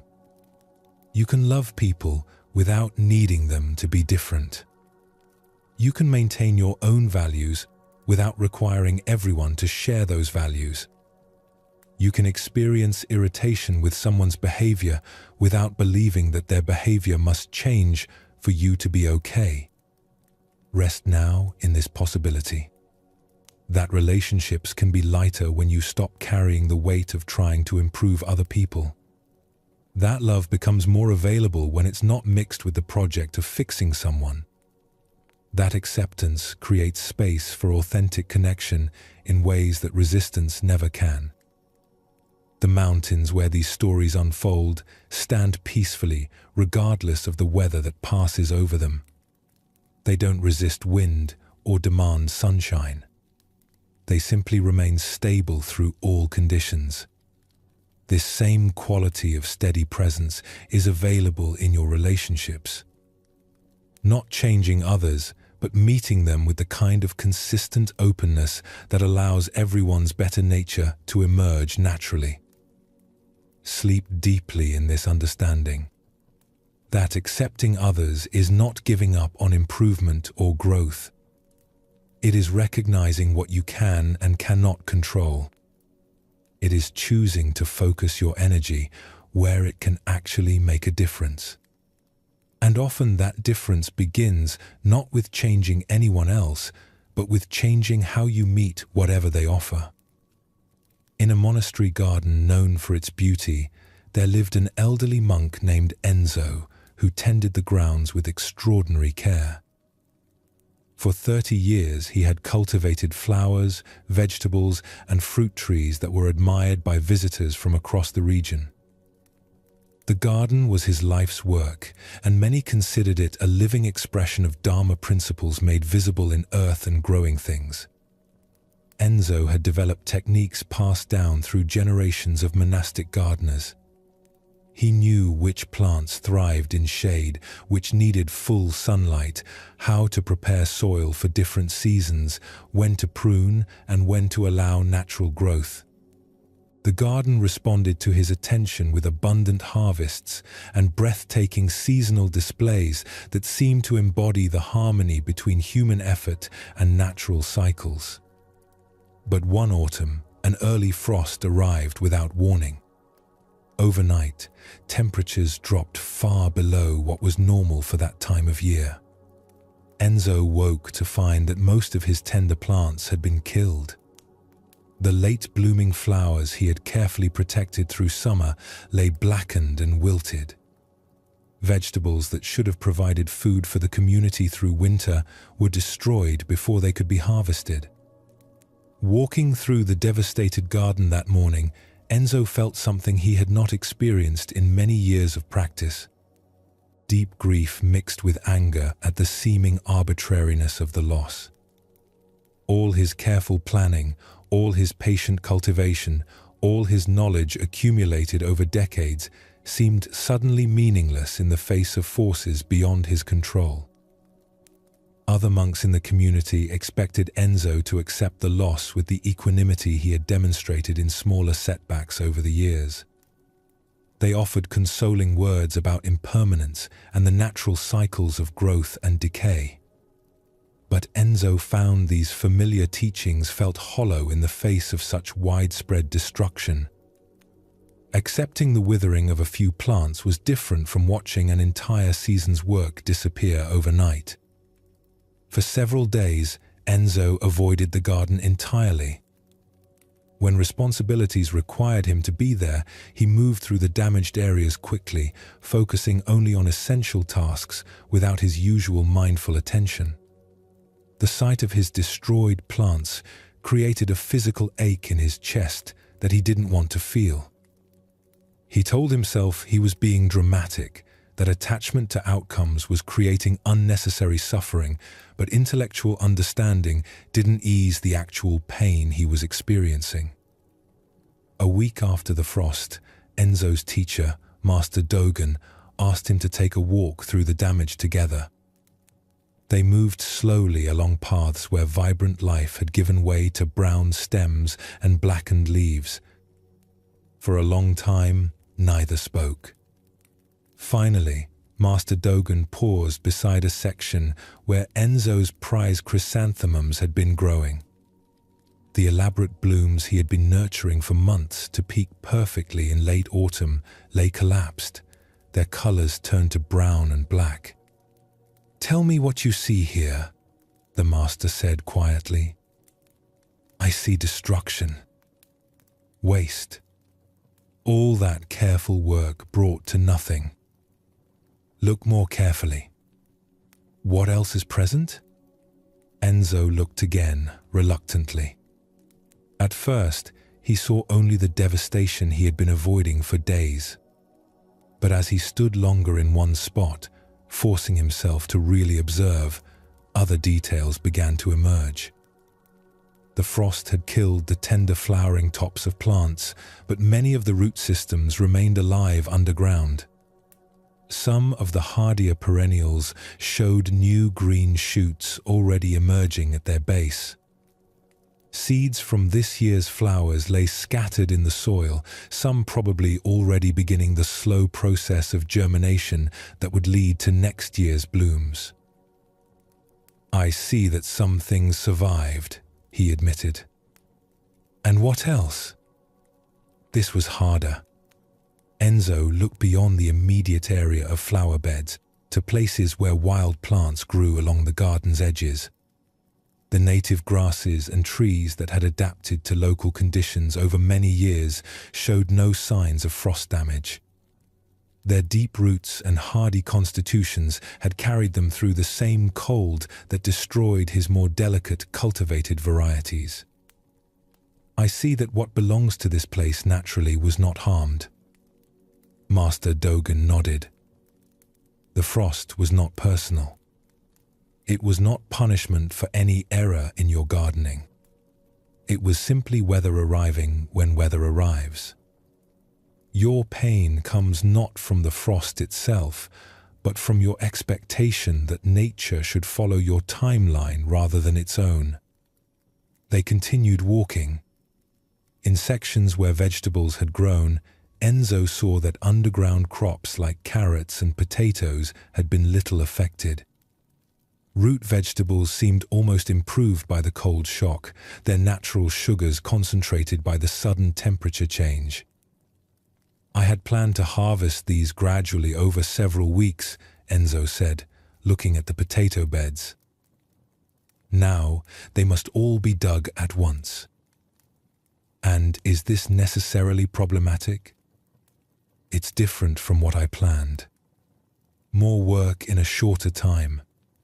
Some may not store as well as if they had been harvested slowly. But they still provide food for the community?" "Yes. Actually, some seem sweeter than usual." As they walked, Master Dogen shared stories of other gardens he had known, other gardeners who had faced similar setbacks.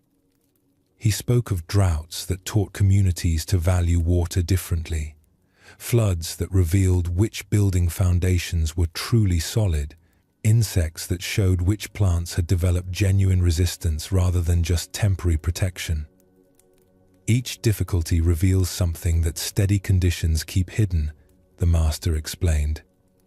"Your garden has been teaching you about nurturing growth under ideal circumstances. Now, it teaches you about what endures when conditions are not ideal. Both lessons have value." Enzo found himself looking at the damaged garden differently. The plants that had died quickly in the frost were often ones that required constant protection and careful management. Their beauty was real, but their survival depended on conditions remaining consistently favorable. The plants that survived were often less spectacular but more resilient, able to adapt to unexpected challenges. I have been growing some things because they were beautiful rather than because they belonged here, he realized. And now you have information about which approach creates lasting success. Over the following weeks, as Enzo worked to clear away dead vegetation and prepare beds for winter, he found that the physical work helped process his grief about the loss. Each plant he composted became part of the soil that would nourish next year's growth. Nothing was truly wasted, only transformed from one stage of the cycle to another. But perhaps more importantly, the shock of losing so much so quickly had broken open something in his relationship with uncertainty. He had believed, without quite realizing it, that careful planning and skillful effort could protect against all major setbacks. The frost taught him that some forces remain beyond human control regardless of expertise or preparation. This lesson extended beyond gardening. Enzo began to notice how often he approached all aspects of life with the assumption that sufficient effort should guarantee desired outcomes. The frost had shown him that this assumption, while motivating, also created vulnerability to exactly the kind of devastating disappointment he had just experienced. Spring came eventually, and with it an opportunity to apply what the difficult autumn had taught.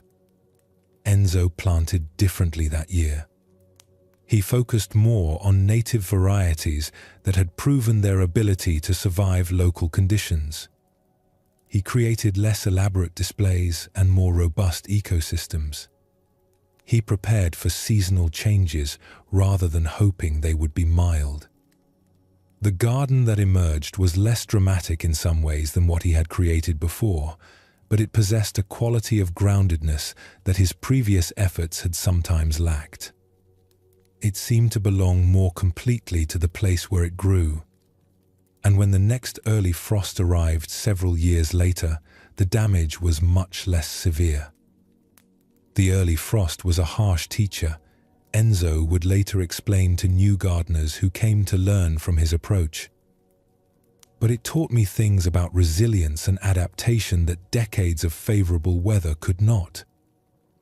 I learned that beauty and durability are not opposites, and that working with natural limits often produces better results than trying to transcend those limits through constant management. The Buddhist understanding of dukkha, often translated as suffering, includes recognition that pain serves important functions in conscious development. Like the frost in Enzo's garden, difficulty often reveals what is truly stable versus what only appears stable under protected conditions. When life challenges our assumptions and plans, we discover which aspects of our understanding can withstand pressure and which need revision. Enzo's initial resistance to loss was natural and understandable. The garden represented years of devoted effort, and its destruction felt like a negation of all that work. But his willingness to eventually examine the damage closely allowed him to extract valuable information from the painful experience. He learned things about gardening, about his own expectations, and about working with uncertainty that would make his future efforts more realistic and effective. The master's guidance pointed to something profound about how wisdom emerges from difficulty. Problems often show us the places where our approaches need adjustment. The frost revealed that Enzo had been prioritizing immediate beauty over long-term sustainability, cultivation over adaptation to local conditions. This wasn't wrong, but it was incomplete, and the setback provided correction that he might not have discovered through success alone. Pain in human experience often functions similarly. Relationship difficulties show us patterns that need attention. Health problems reveal where we may need to adjust our lifestyle choices. Work frustrations often point to places where our expectations don't align with reality. The information contained in these painful experiences can guide more skillful responses if we're willing to examine it rather than just trying to escape discomfort as quickly as possible. This doesn't mean seeking out pain or believing that suffering is inherently positive. The frost damaged Enzo's garden whether he learned from it or not. But his willingness to work with the damage creatively allowed him to extract value from the loss that simple endurance or denial would not have provided. The Buddhist concept of the middle way includes learning to neither seek difficulty nor avoid it when it arises naturally. Like Enzo learning to plant species that could handle local weather variations rather than constantly protecting delicate varieties from natural conditions, we can learn to develop inner qualities that work with life's inherent uncertainty rather than requiring constant protection from challenges. In a small mountain village, there lived a fisherman named Kenji who had learned his craft from his father and grandfather before him. For 20 years he had worked the same mountain lake, understanding its moods, its seasons, the habits of different fish species as they moved through deeper and shallower waters. Fishing was not just his livelihood but his meditation, his way of practicing patience and attention while providing for his family. Kenji had developed reliable patterns over the years. He knew which areas of the lake produced well in different seasons, which weather conditions brought fish closer to the surface, how to read the subtle signs that indicated good fishing days versus difficult ones. His neighbors often remarked on his consistency, his ability to return with food even when other fishermen found the lake uncooperative. But one spring, something changed in the lake ecosystem. Heavy rains in the mountains had altered water temperatures and nutrient levels. Construction of a new road had changed drainage patterns. The fish populations that Kenji had known for decades seemed to have disappeared almost overnight.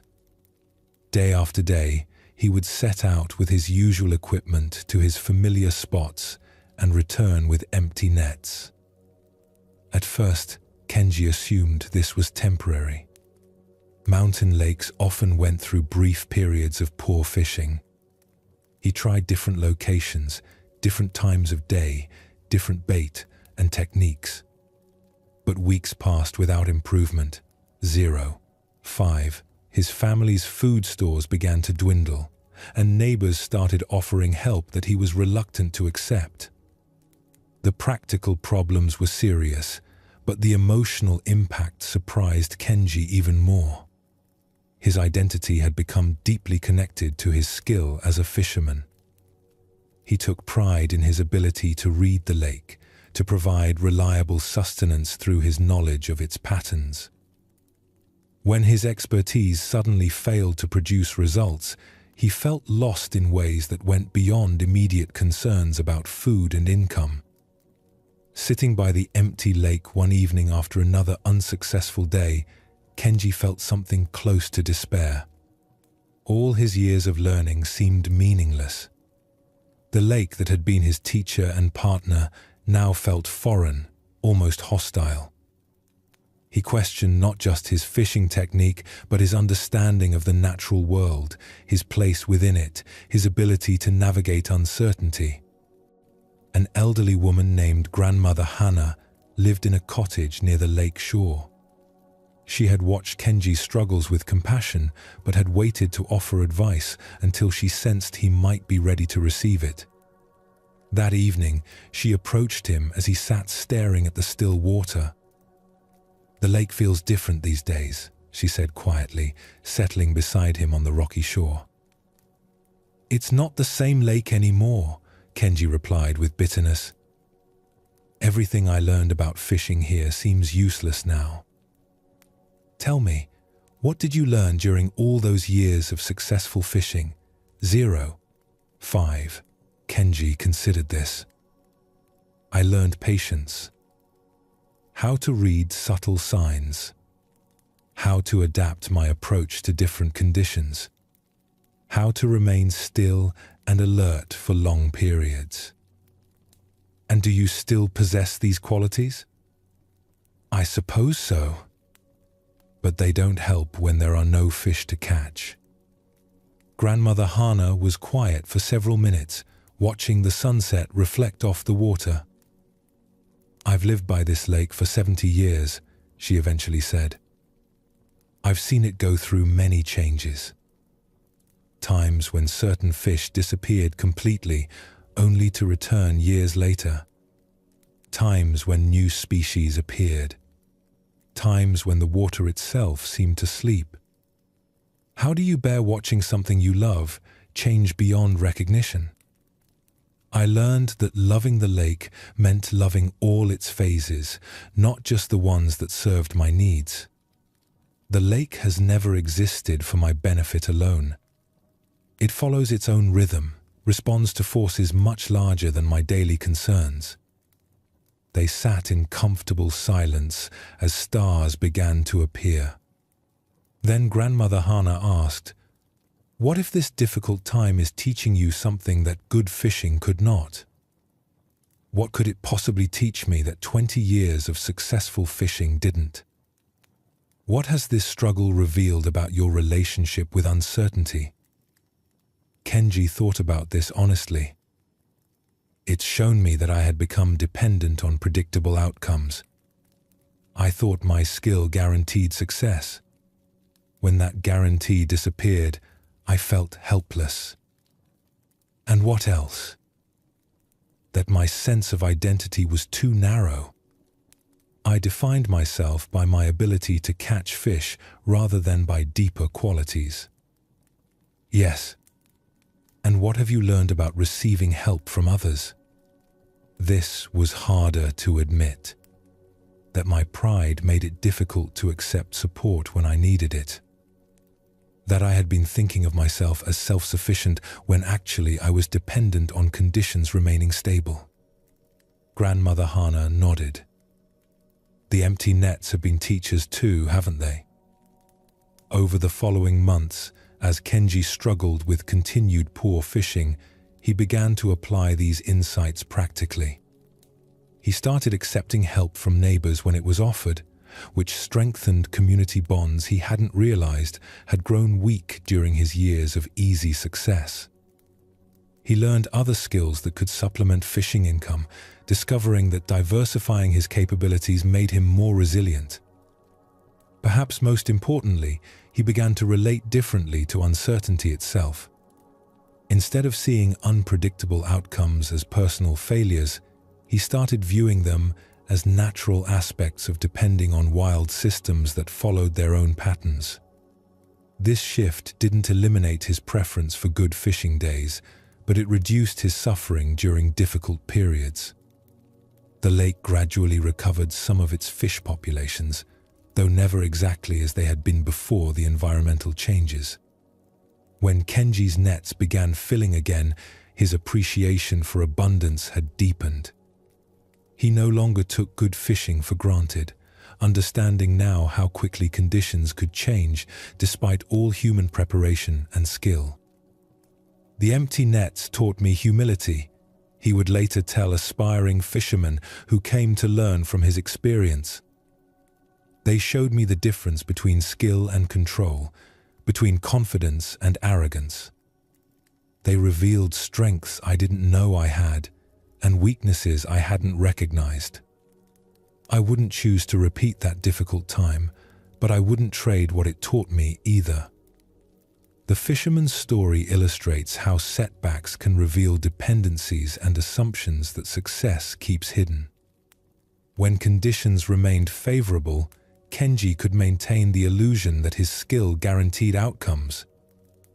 Only when that guarantee was removed did he discover both his over-reliance on external conditions and his inner resources for handling uncertainty. Buddhist philosophy recognizes this pattern throughout human experience. We often discover what we're attached to only when it's threatened or removed. We learn about our expectations only when they're not met. We find out what truly sustains us only when surface supports disappear. Kenji's empty net served as what Zen traditions sometimes call great doubt, experiences that shake fundamental assumptions and create space for deeper understanding to emerge. The comfortable certainties that guide daily life can sometimes prevent growth because they don't require us to question or develop beyond our current level. When the fisherman learned to see himself as someone learning to navigate uncertainty rather than someone who should be immune to uncertainty, his relationship with difficulty transformed. The empty nets became information rather than judgment, experience rather than failure, teacher rather than enemy.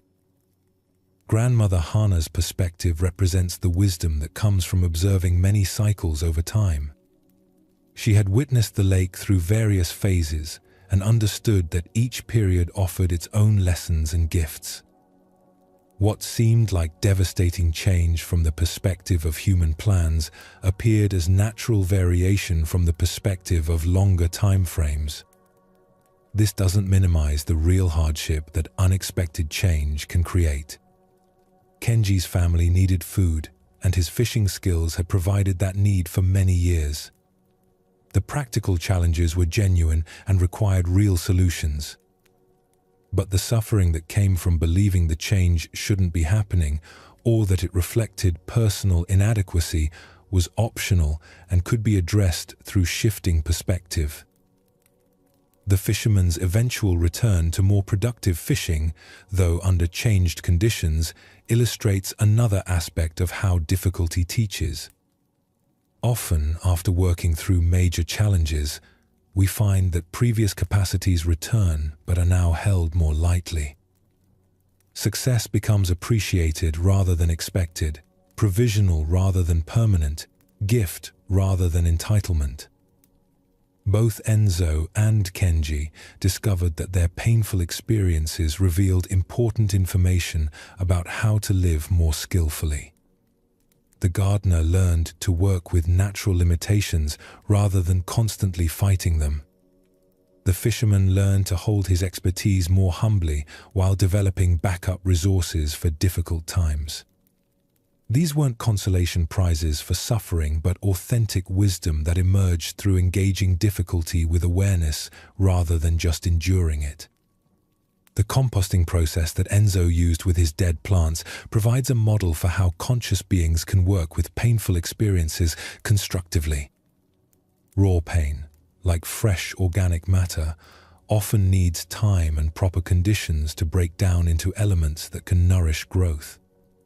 Trying to rush this process or skip it entirely usually prevents the nutrients from becoming available. This suggests that healing from difficulty often requires patience with our own natural rhythms of integration. Just as gardens need time between destruction and renewal, humans often need periods of apparent non-productivity while processing major challenges before new insights and capabilities can emerge. Pain often provides information that pleasure cannot offer. Comfort tends to reinforce current patterns and approaches, while discomfort signals that something needs attention or adjustment. Like a fever that indicates infection, emotional or spiritual pain often points to areas where growth is needed or healing is required. This doesn't make pain pleasant or mean that we should seek it out. But it suggests that when difficulty arises naturally, approaching it with curiosity rather than pure resistance can reveal valuable guidance about how to live more wisely. The empty nets taught Kenji things about humility, community, adaptability, and the nature of security that full nets could never have shown him. The frozen garden taught Enzo lessons about resilience, sustainability, and working with rather than against natural limitations that endless growing seasons would have kept hidden. Both men found that their painful experiences ultimately strengthened their capacity for the very activities they thought the pain threatened. Kenji became a more versatile and humble fisherman. Enzo became a more skilled and realistic gardener. Their suffering served their growth in ways that constant success could not have achieved. Let these stories rest in your awareness now without needing to apply them immediately to your own life. The wisdom they contain doesn't require force or analysis to be helpful. Like seeds that germinate in their own time when conditions are right, insights often take root gradually and reveal their relevance when it's most needed. The Buddhist understanding of pain as a teacher doesn't demand that you feel grateful for your difficulties or pretend that suffering is pleasant. It simply suggests that since pain is inevitable in human experience, relating to it with awareness and patience often yields more beneficial results than relating to it with pure resistance and resentment. Your own painful experiences contain information about what you most need to learn, what requires healing, where your assumptions may need revision, what strengths you possess that haven't been fully developed. This information becomes available not through thinking about pain, but through staying present with it long enough for its teachings to emerge naturally. The breath itself demonstrates this principle. Each exhale involves a small death, a letting go of what you were holding. Each inhale involves a small birth, a taking in of what comes next. This cycle includes moments that might feel like loss and moments that feel like renewal, but the whole process serves the continuation of life. Nothing is wasted in the great composting of human experience. Everything breaks down eventually into elements that can nourish new growth. Your pain, your loss, your moments of feeling lost or broken have all been contributing to the rich soil from which your understanding continues to bloom. As we continue on our journey together, we come to something that sounds simple but proves endlessly challenging. The present moment. This awareness that is always available yet somehow easy to miss while the mind travels to yesterday's regrets or tomorrow's worries. Zen practice offers a gentle return. Not through force or discipline alone, but through discovering that presence itself has a quality of peace that makes returning to it feel like coming home. Tonight we explore how ordinary moments can become doorways to profound stillness when met with simple attention. In a monastery tucked into a hillside forest, the daily schedule was marked not by bells or gongs, but by gentle sounds that invited rather than demanded attention. There was no grand meditation hall with elaborate decorations. Instead, the monks practiced awareness throughout their ordinary activities, finding the sacred within the mundane rhythm of community life. Brother Takeshi had a simple responsibility that he had maintained for over 15 years. Each morning and evening, he would sweep the main pathway that connected the monastery buildings. It was not complicated work. The path was made of smooth stones with packed earth between them, bordered by carefully tended gardens on both sides. When Takeshi first arrived at the monastery as a young man, he had approached this task with the efficiency he had learned in his previous life as a city worker. Wake early, gather the broom and dustpan, move quickly along the path, removing leaves and debris, finish the job, move on to the next responsibility. The work took perhaps 20 minutes if done briskly, leaving more time for what he considered the real practice of meditation and study. But his teacher, an elderly monk named Jisho, had suggested a different approach. The pathway teaches many things to those who pay attention while sweeping it. He had mentioned one morning as Takeshi hurried past with his cleaning supplies. Perhaps it would be worth discovering what those teachings are. Takeshi had not understood what could be learned from such a routine task, but he respected his teacher and decided to experiment with moving more slowly. The next morning, instead of rushing through the sweeping, he deliberately took more time. He noticed details he had previously overlooked. The way morning dew made certain leaves stick to the stones, while others lifted easily. how the sound of the broom changed depending on whether he was sweeping wet or dry surfaces. At first, this slower approach felt inefficient and somewhat frustrating. His mind would wander to other tasks that needed completion, plans for the day, questions about teachings he had read the night before. But gradually, something began to shift in his relationship with this simple work. He started to notice that the pathway showed different patterns each day.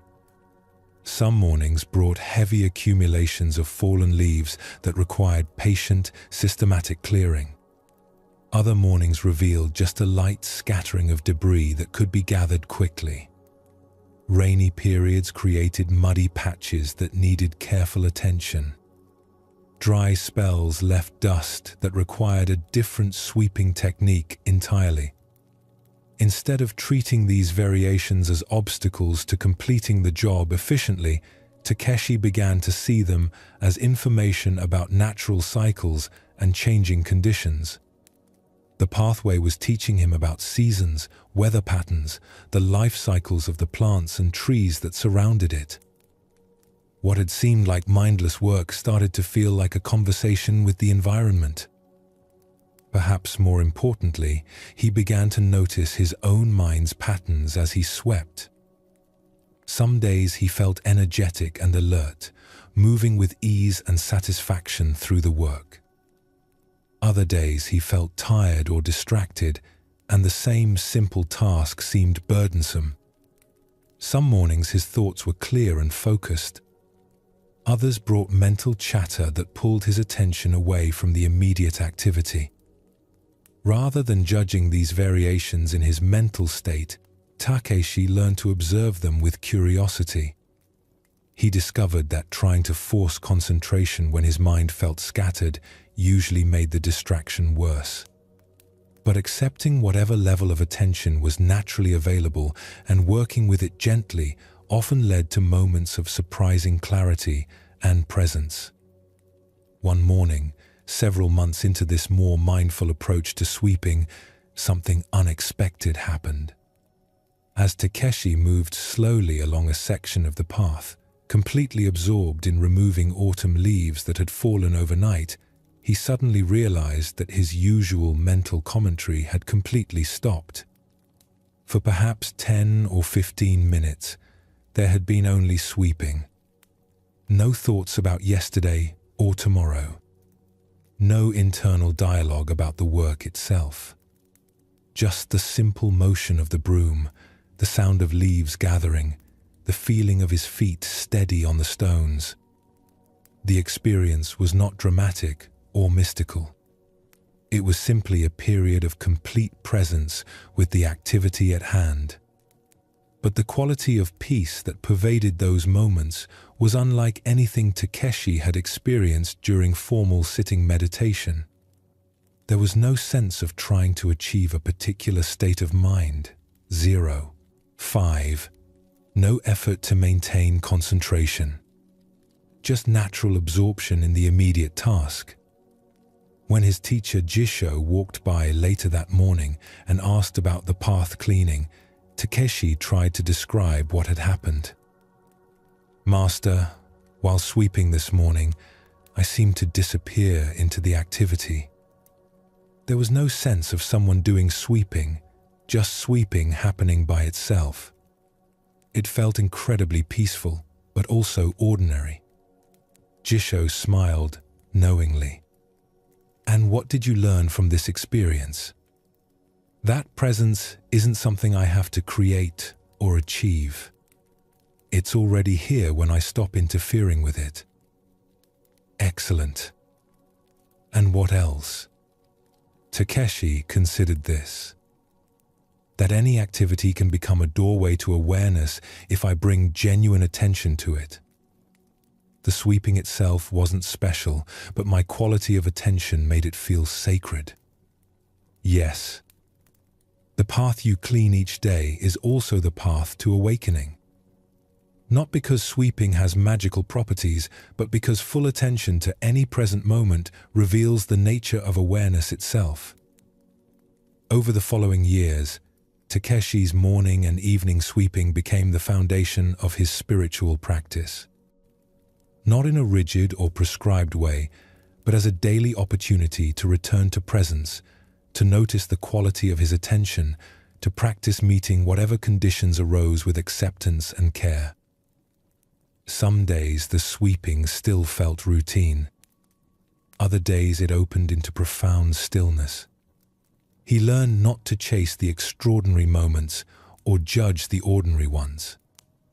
Each encounter with the pathway offered its own teaching about staying present with whatever was actually happening rather than seeking some other experience.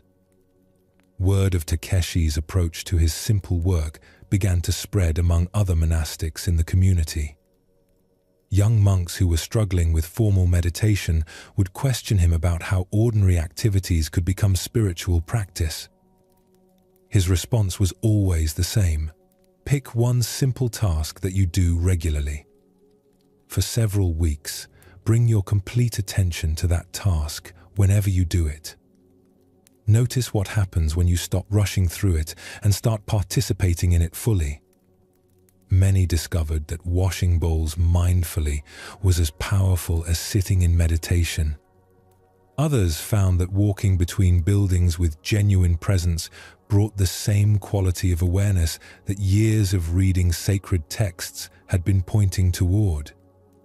The monastery developed a culture where every activity was potentially sacred if met with appropriate attention. Formal meditation teaches you to recognize the quality of presence, Takeshi would explain to visitors who were curious about their approach. But daily life gives you countless opportunities to practice maintaining that presence in the midst of activity. The sweeping doesn't make you enlightened, but it shows you that enlightenment is not separate from engaging fully with whatever you're doing right now. This story illuminates the Zen understanding that awakening is not found by transcending ordinary experience, but by meeting it with complete attention. The pathway that Takeshi swept each day was both literally the path between monastery buildings and, metaphorically, the path to understanding the nature of awareness itself.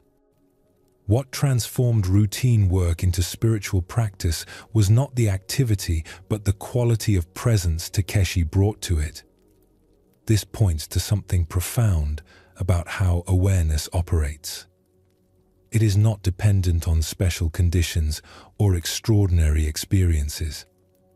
It is always available in whatever is happening right now when that experience is met without the mental overlay of distraction, judgment, or the desire to be somewhere else.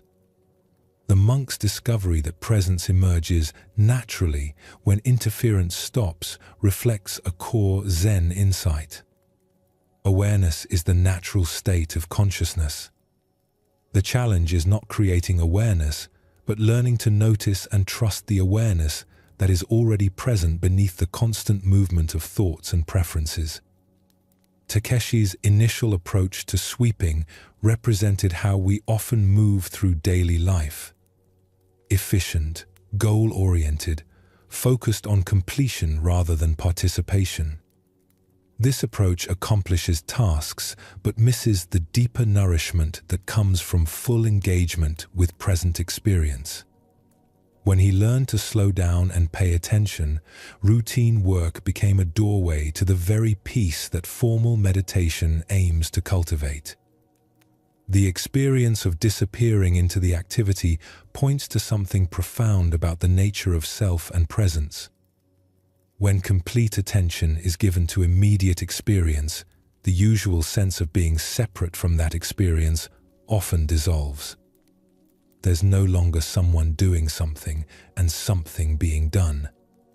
There's just the activity itself, arising naturally within awareness.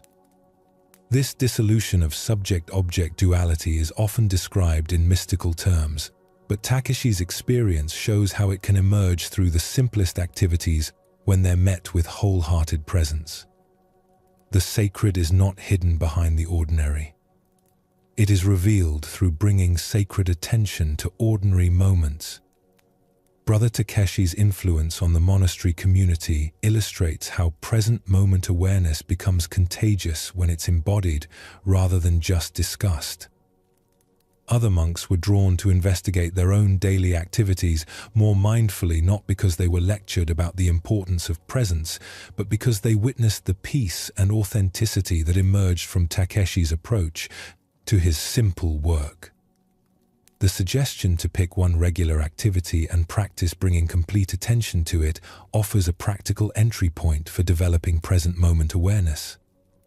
Rather than trying to be mindful of everything all at once, focusing on a single, repeated activity allows you to notice the difference between distracted participation and full engagement. In a village at the foot of the mountains, there lived a tea master named Saito, who was known for her exceptional skill in the traditional ceremony. Students traveled from distant cities to learn from her, drawn by descriptions of the profound peace that seemed to emanate from her simple tea preparation. Her movements were fluid and graceful, each gesture deliberate yet natural, creating an atmosphere where time seemed to slow down and ordinary concerns fell away. But Saito had not always possessed this presence and skill. Years earlier, when she first began studying the way of tea, she had approached it as she approached most things in her busy life, as something to accomplish efficiently so she could move on to the next item on her list. She had memorized the proper sequences of movements, learned the traditional forms, and acquired the necessary utensils and knowledge. Yet something essential was missing from her practice. Her teacher, an elderly woman named Yukiko, had tried various ways to help Saito understand what she was overlooking. But Saito was impatient with subtleties that didn't produce immediate, measurable results. She wanted to master the ceremony quickly so she could begin teaching others and establish herself as skilled in this respected art. One afternoon, after Saito had completed what she considered a technically perfect tea preparation, Yukiko made an unexpected observation. "Your tea is correctly made," she said quietly. "But you were not here while you made it." Saito felt puzzled and slightly defensive. "I followed every step precisely. My attention never wavered from the proper forms." "Your attention was on performing the forms correctly, but where were you?" "I was right here, preparing tea."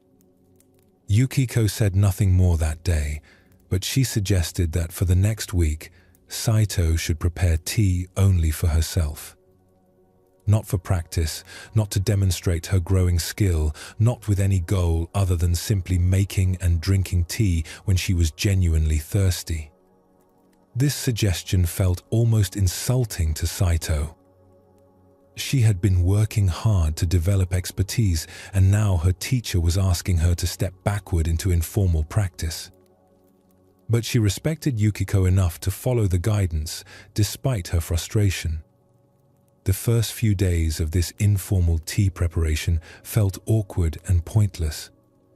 Without the structure of formal practice or the motivation of impressing her teacher, Saito found herself rushing through the process just to have tea to drink. She boiled water quickly, used whatever cup was convenient, and paid minimal attention to the details she had been working so hard to perfect. But gradually, something began to shift. Without the pressure of performance or the anxiety of being evaluated, Saito started to notice aspects of tea preparation that had been invisible to her during formal study. The sound of water beginning to heat, progressing from silence to subtle whispers to rolling boil. The way steam rose from the cup and how its warmth felt against her face as she brought it to her lips. The actual taste of the tea, which she realized she had often barely noticed while concentrating on proper technique. One morning, as she prepared her simple cup of tea before beginning other daily activities, Saito found herself moving more slowly than usual. not because she was trying to be mindful or demonstrate presence, but because something about the morning light, the quietness of the house, the simple pleasure of warm tea on a cool day made hurrying feel inappropriate. As she poured water over the tea leaves, she noticed that her breathing had naturally slowed and deepened. Her usual mental planning for the day ahead had quieted. There was just the immediate sensory experience of warmth, fragrance, the gentle sound of pouring water. For the first time since beginning her studies, she was completely present with the activity of making tea rather than thinking about making tea or performing tea preparation. When she lifted the cup to her lips and tasted the result of this naturally mindful preparation, the difference was startling. The tea seemed more flavorful, more complex. But beyond that, the entire experience had a quality of richness and satisfaction that her technically superior formal preparations had never achieved. That afternoon, when she met with Yukiko for her regular lesson, Saito shared what had happened during her morning tea. "Teacher, I think I understand now what you meant about not being present. This morning, I wasn't trying to make good tea or practice correctly. I was simply making tea because I wanted tea, and everything felt different." Tell me more about this difference. When I focus on performing the steps correctly, part of my attention is always evaluating how I'm doing, whether my movements are precise, whether I'm remembering everything properly. But this morning, there was no evaluation. Just the immediacy of water, tea, warmth, taste. Yukiko smiled. "And how did this tea taste compared to your most technically perfect preparations?" 0. 5. Much better. Not because my technique was superior, but because I was actually experiencing the tea instead of thinking about the process of making it. Now you begin to understand the way of tea. The forms and techniques are important because they free attention from having to decide what to do next. But their purpose is to create space for presence, not to become objects of attention themselves. Over the following months, as Saito continued integrating this understanding into her formal practice, her entire relationship with the tea ceremony transformed. Instead of performing sequences of movements that she had memorized, she began participating in each gesture as it arose. Instead of demonstrating her knowledge of proper forms, she used those forms as a framework within which genuine presence could unfold. The difference was immediately apparent to anyone who sat with her for tea. The atmosphere that had been somewhat tense and performance-oriented became spacious and peaceful. Students stopped feeling like they were watching a demonstration and started feeling like they were participating in a shared meditation. The tea ceremony is not about tea, Saito would later explain to her own students. It is about using the simple act of preparing and sharing tea as an opportunity to practice complete presence. When you are fully here while making tea, the tea becomes a vehicle for awareness itself. Years later, when Saito had become a respected teacher, she would often share the lesson that Yukiko had given her about the difference between performing presence and actually being present. Many students work very hard to appear mindful, she would explain. They move slowly and deliberately, attend carefully to details, follow all the prescribed forms with great precision. But this is not mindfulness. This is thinking about mindfulness while doing other things. True presence in any activity emerges when you stop trying to be present and start actually participating in what you're doing. It's the difference between watching yourself make tea and simply making tea. One is performance, even if the audience is only yourself. The other is participation. The way of tea became for Saito a daily practice that extended far beyond formal ceremony. She brought the same quality of natural presence to cooking, cleaning, conversation, and solitude. Each activity became an opportunity to return to immediate experience, rather than living always one step removed in thoughts about that experience. This story reveals how presence is actually quite different from the concentrated effort that people often mistake for mindfulness. Saito's discovery that her tea improved when she stopped trying to make it perfectly points to the difference between forced attention and natural awareness. When she was focused on correct performance, part of her attention was always split. Some awareness was on the immediate task, while another part monitored and evaluated her performance. This division created a subtle tension that prevented full engagement with the experience itself. The informal tea preparation allowed her to discover what happens when attention is not divided between doing and evaluating doing.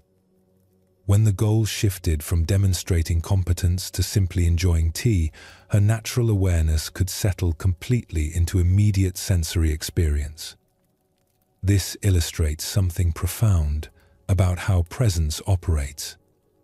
It is not something you create through effort, but something you allow by reducing interference.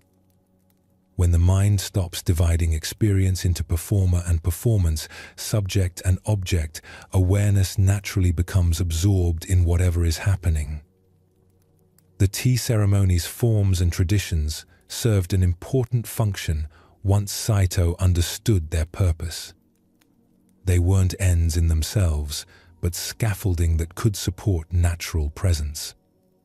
By providing a structure for movement and attention, the forms freed her from having to constantly decide what to do next, creating space for awareness to rest in immediate experience. This points to something valuable about how contemplative practices work. Whether it's tea ceremony, walking meditation, or simple daily activities, external structure can support inner stillness.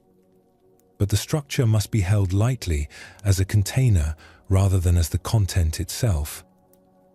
Saito's teacher understood that presence cannot be taught directly because it's not something you add to experience. It's what's already here when you stop adding mental commentary, evaluation, and projection. The week of informal practice wasn't a step backward, but a way of discovering what had been missing from all the correct technique. The transformation in atmosphere when Saito began teaching from genuine presence rather than demonstrated knowledge illustrates how awareness affects not just individual experience, but the quality of relationship and environment. When someone is authentically present, it creates permission for others to be present as well. Her insight about the difference between performing presence and being present applies far beyond tea ceremony.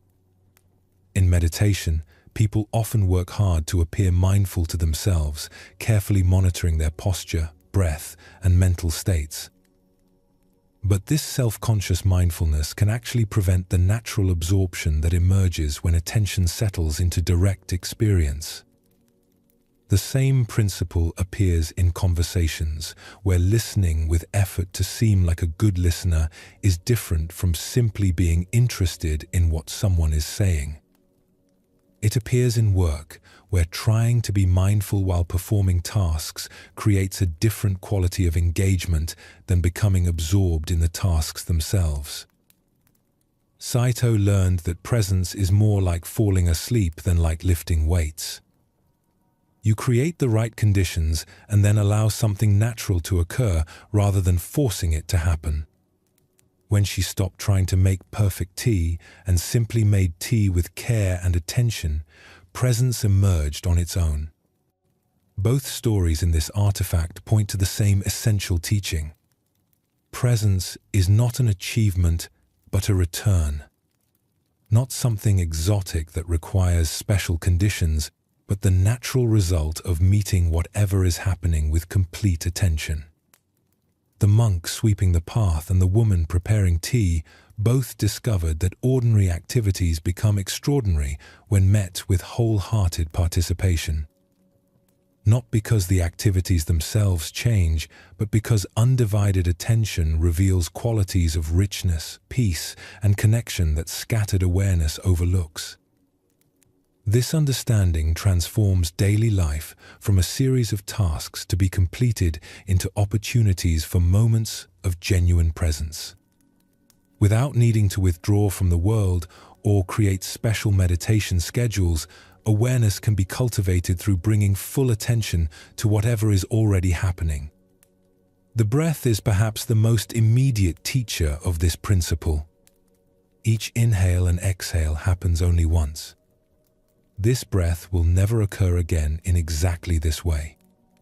When attention settles naturally into breathing without trying to control or improve it, the simplest act becomes a doorway to profound stillness. The present moment is not a place to arrive, but the only place you ever actually are. Past and future exist only in thought, even when those thoughts are useful for planning or learning. But life itself unfolds only now, in the immediate flow of sensation, breath, awareness. Notice how even reading these words is happening now. The understanding that arises from them emerges in present awareness. There is nowhere else to go to find what these teachings point toward. No future moment when presence will be easier or more complete than it can be right here. When presence becomes natural rather than effortful, daily life transforms without changing. The same activities continue, but they're met with increasing intimacy rather than distance. Work becomes more satisfying when engaged with full attention. Relationships deepen when presence is offered rather than just physical proximity. Even difficulty becomes more manageable when met directly rather than through the lens of resistance and mental commentary. The pathway is already beneath your feet. The tea is already in your hands. The moment you've been seeking is always this one. Not because this moment is always pleasant, but because it's always real. And in that reality, stepped into fully, lies the peace that thought can only think about, but presence can actually touch. The present moment asks nothing of you except presence itself. And presence asks nothing except willingness to be where you actually are instead of where you think you should be or wish you were. This willingness is sufficient. This moment is complete. This awareness is home.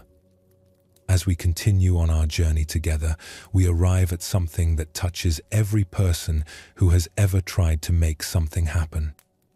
The attachment to results. The way we pour our hearts into work, relationships, or dreams, and then feel disappointed when things don't turn out as we hoped. Tonight, we explore one of the deepest forms of letting go. How to act with full care and effort while holding the results lightly. In a small village, there lived a carpenter named Hiroshi who had learned his craft from his father and grandfather. For 20 years he had built homes, furniture, and small buildings with great care and skill. Each project received his full attention. He would select materials thoughtfully, plan carefully, and work with the patience that creates lasting quality. But Hiroshi carried a burden that made his work feel heavier than it needed to.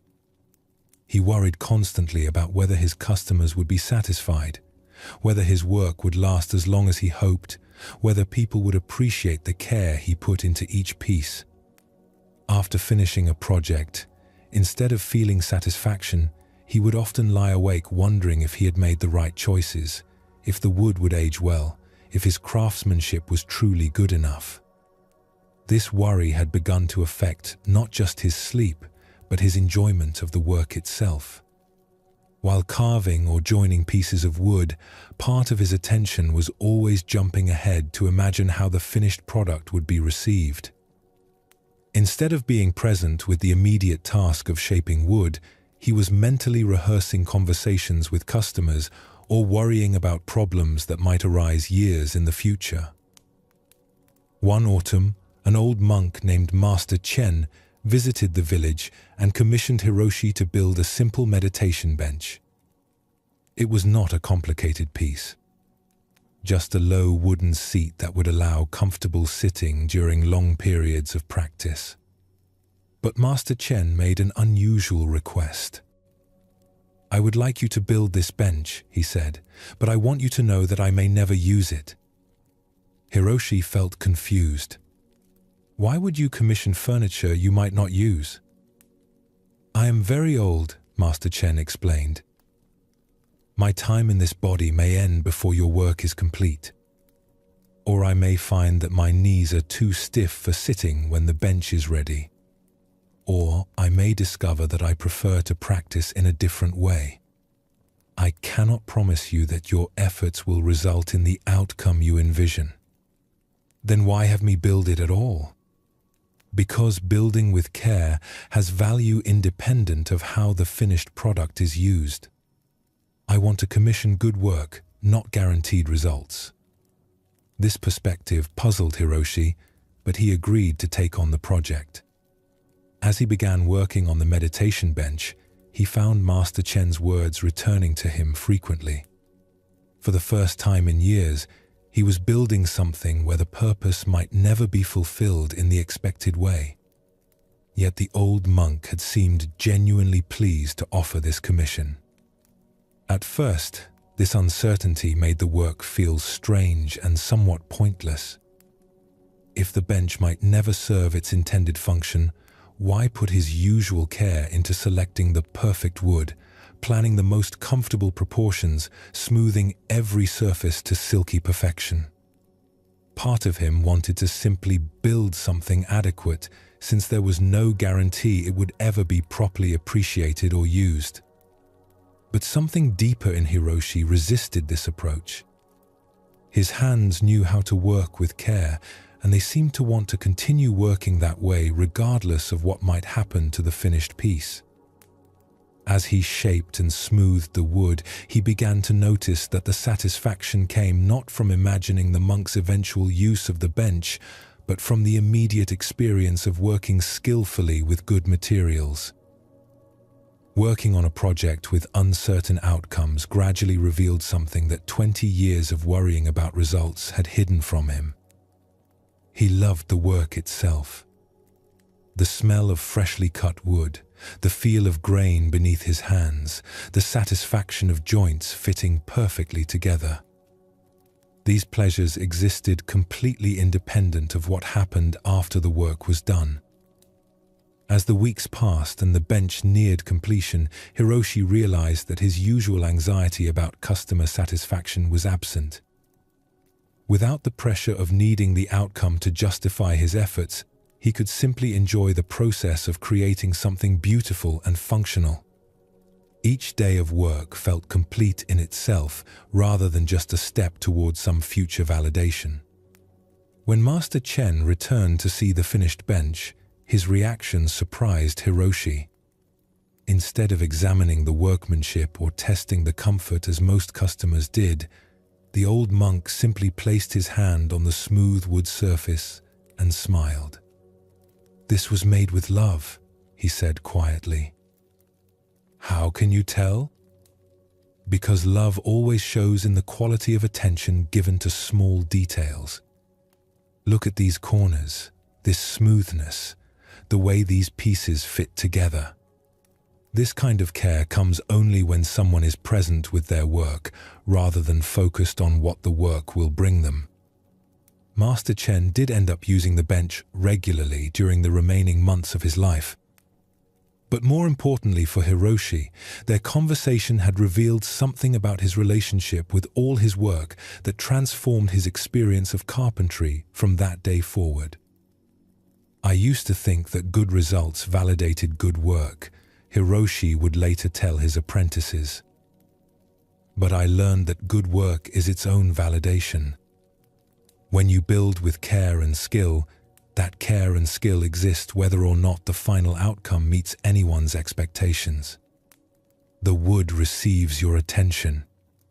Your hands develop greater sensitivity. Your mind learns patience and precision. These benefits exist independent of what happens to the things you create. Now, when I work, I still hope for good results. But I don't depend on those results for satisfaction. The satisfaction comes from doing the work well, from being present with each task, from offering my skills fully to whatever project is in front of me. This shift in approach had effects that reached beyond Hiroshi's shop. His customers began to notice something different about the furniture he built. It had a quality of groundedness and care that made even simple pieces feel special. When asked about this change, Hiroshi would explain that he had learned to build for the joy of building rather than only for the outcome of having built. When you work with attachment to specific results, he would say, part of your energy goes into worrying about those results instead of into the work itself. But when you let go of needing particular outcomes and focus on working skillfully, more of your energy actually goes into the project. The results often improve, but more importantly, you enjoy the process. This story illustrates something that applies far beyond carpentry. When we attach our sense of success and satisfaction to specific outcomes, we often reduce our effectiveness at achieving those very outcomes. Worry about results divides attention between what we're doing now and what might happen later. But when we learn to find satisfaction in the quality of our effort itself, we can give our full energy to present tasks. Hiroshi's experience shows how holding outcomes lightly actually serves those outcomes better than gripping them tightly. His bench building was more skillful when he wasn't anxious about its reception. His enjoyment of carpentry increased when he wasn't measuring each project against future validation. The Buddhist understanding of non-attachment includes this insight. Clinging to results often interferes with the very actions that create good results. When you desperately need something to work out in a particular way, that desperation usually makes you less effective at making it work out. But when you can act with full commitment while accepting whatever comes, you often perform better while suffering less. Master Chen's commission was a teaching about the difference between caring about your work and being attached to its reception. Caring means bringing your full attention and skill to whatever you're doing. Attachment means needing the results to validate your worth or efforts. The first supports good work. The second often undermines it. Hiroshi discovered that satisfaction could come from the process itself rather than only from external validation. This doesn't mean that results don't matter. It means that results become secondary to the quality of engagement you bring to your efforts. When the work is its own reward, good outcomes become gifts rather than requirements. This principle appears everywhere in human activity. Students often learn better when they're focused on understanding rather than grades. Athletes often perform better when they're absorbed in playing rather than fixated on winning. Artists often create better work when they're engaged with the creative process rather than concerned primarily with recognition. The carpenter's story also reveals how non-attachment can improve relationships and reduce conflict. When Hiroshi stopped needing specific responses from customers to feel good about his work, he could interact with them more naturally. He was less defensive about criticism and less dependent on praise. This made his business relationships easier and more authentic. In a mountain village, there lived a young woman named Midori who had devoted herself to growing vegetables for her community. She had read extensively about sustainable farming methods, learned from experienced gardeners, and worked long hours preparing soil, planting seeds, and tending her crops with great care and hope. But farming, she discovered, involved factors completely beyond her control. Weather could destroy months of careful work in a single day. Insects might prefer her organic vegetables to the pesticide-treated crops on neighboring farms. Plant diseases could spread despite all her preventive efforts. Even when everything went well on her land, market conditions might mean that abundant harvests brought little income. In her first few years of farming, these uncertainties created constant stress for Midori. She would check weather forecasts obsessively, worry about every pest she noticed, and lose sleep during the vulnerable periods when crops were flowering or approaching harvest. When problems did arise, she took them as personal failures, signs that she hadn't worked hard enough or planned carefully enough. The worst year came during her fourth season, when a late spring freeze killed most of her early plantings, summer droughts stressed the replanted crops, and autumn rains ruined much of what had survived to harvest time. By winter, Midori felt defeated. All her knowledge and effort seemed meaningless in the face of forces that dwarfed human planning and preparation. During that difficult winter, an elderly farmer named Kenji, who lived in a neighboring valley, heard about her struggles and offered to share what he had learned during 40 years of working the land. They met monthly through the cold months, and their conversations gradually helped Midori understand farming from a completely different perspective. "You are trying to control the uncontrollable," Kenji observed after hearing about her approach to growing food. "You work as if perfect planning and effort should guarantee perfect results. But the earth doesn't work that way. Weather follows patterns larger than any single season. Insects and diseases respond to conditions you cannot predict or manage. Even the soil has its own rhythms that don't always match human intentions. But if I can't control outcomes, why put effort into farming at all? Because growing food well requires great skill and attention, even though skill and attention don't guarantee particular results.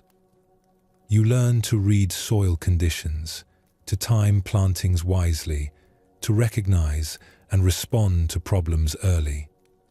These abilities have value whether or not any specific crop succeeds." Kenji explained his own approach to the uncertainties of farming. "Each season I plant with full care and attention. I use everything I know about selecting varieties, preparing soil, managing water, protecting plants from pests. But I plant knowing that some years will bring abundance, other years will bring loss, and most years will bring something in between. How do you handle the disappointment when crops fail despite good work? I grieve what is lost, learn what I can from what happened, and begin preparing for the next season.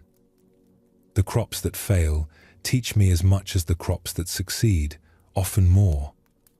Every season adds to my understanding, whether or not it adds to my income."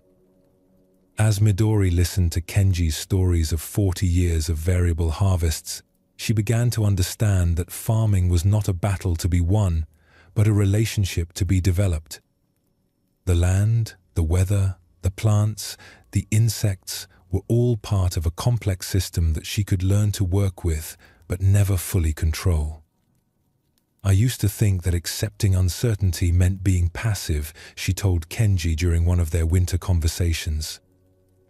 "But listening to your experience, I see that accepting uncertainty can actually make you more effective because you're not wasting energy fighting things you can't change." Exactly. When you stop demanding that every season be a good season, you can respond to each season as it actually island. Wet years call for different strategies than dry years. Years with many pests require different approaches than years with few pests. Fighting against conditions uses energy. Working with conditions conserves energy for effective action. The next spring, Midori began farming with this new understanding. She still researched varieties carefully, prepared soil thoughtfully, and tended her crops with attention and care. But she held her expectations more lightly. Instead of needing particular outcomes to feel successful, she focused on responding skillfully to whatever conditions arose. When late frost threatened her early plantings, instead of feeling defeated, she covered what could be protected and accepted the loss of what couldn't be saved. When summer brought unusual rainfall patterns, she adjusted her watering and drainage strategies rather than lamenting the departure from normal weather. When pests appeared, she addressed them calmly, rather than taking their presence as a personal insult. This change in approach had effects beyond reduced stress and disappointment. Midori found that she made better decisions when she wasn't anxious about controlling results. She could assess situations more clearly, respond more appropriately, and learn more effectively from both successes and failures. Her farming improved not because she cared less about outcomes, but because she could think more clearly when not overwhelmed by attachment to specific outcomes. Over time, her relationship with farming transformed from a struggle against uncertainty to a dance with natural forces. She still preferred good harvests to poor ones, but poor harvests no longer felt like evidence of failure or reasons for despair. They became information about conditions, opportunities to develop resilience, chances to practice accepting what she could not control while continuing to influence what she could. Farming taught me that letting go of guaranteed outcomes doesn't mean giving up caring, Midori would later explain to other beginning farmers. It means caring in a way that can continue despite disappointment. When your satisfaction comes from farming well rather than from specific results, you can keep farming through difficult years without losing heart. I learned that nature is not trying to defeat my efforts. It's simply being itself, following patterns and cycles that are much larger and older than any human plan. When I work with those patterns, instead of demanding that they serve my timeline, farming becomes cooperation rather than combat. Years later, Midori had developed a reputation not just for growing good food, but for maintaining calm and good humor through all the uncertainties that make other farmers anxious and bitter. When asked about her equanimity, she would credit Kenji's teaching about the difference between controlling outcomes and influencing conditions. The Buddhist teaching about karma includes this understanding. Actions have consequences, but those consequences unfold within conditions that extend far beyond individual control. You can influence outcomes through skillful effort, but you cannot determine them through will alone. This recognition brings both humility and freedom. Tomorrow will bring new opportunities to practice this letting go. New chances to offer your best efforts while holding outcomes lightly. New invitations to find satisfaction in doing good work rather than only in having worked successfully. And in that practice, something in you will continue to ripen and deepen, whether or not you notice the process, whether or not others see the changes, whether or not the growth follows any timeline you might prefer. The path continues not because you control its direction, but because you keep walking it with sincerity and care. That is enough. That has always been enough. Rest now in this simple sufficiency. As your breath naturally slows and your body settles into rest, let yourself feel the gentle completeness of this journey we have taken together. Through muddy paths and unexpected rain, through the wisdom of impermanence and the tenderness of self-compassion, through accepting others and learning from pain, through presence and letting go, you have been exploring the most natural thing in the world. The simple willingness to meet life as it actually island. Acceptance is not something you achieve once and keep forever. It is a practice you return to again and again, each time life presents something new or challenging or beautiful. Each breath offers another opportunity to soften resistance. Each moment invites you to choose presence over struggle. Each encounter with difficulty becomes a chance to remember that fighting what is already here only adds suffering to whatever is naturally difficult. You don't need to remember everything from these stories and teachings. You don't need to become perfectly accepting or never feel frustrated again. You only need to know that there is always another way to meet whatever comes. A way that includes your humanity while offering something deeper than reactivity. A way that honors your feelings while not being controlled by them. A way forward that flows with life instead of constantly pushing against it. The path of acceptance is walked one step at a time, one breath at a time, one moment of gentle allowing at a time. Rest now in this knowing. Let sleep come naturally, without forcing or resisting. Let your dreams carry you gently through the night's own rhythms of rest and renewal. And know that when you wake, acceptance will still be available, waiting patiently like an old friend, ready to meet whatever the new day brings, with the same quiet wisdom that has held you through tonight's journey into peace. Sleep well, and thank you for joining us here at Sleepy Monk.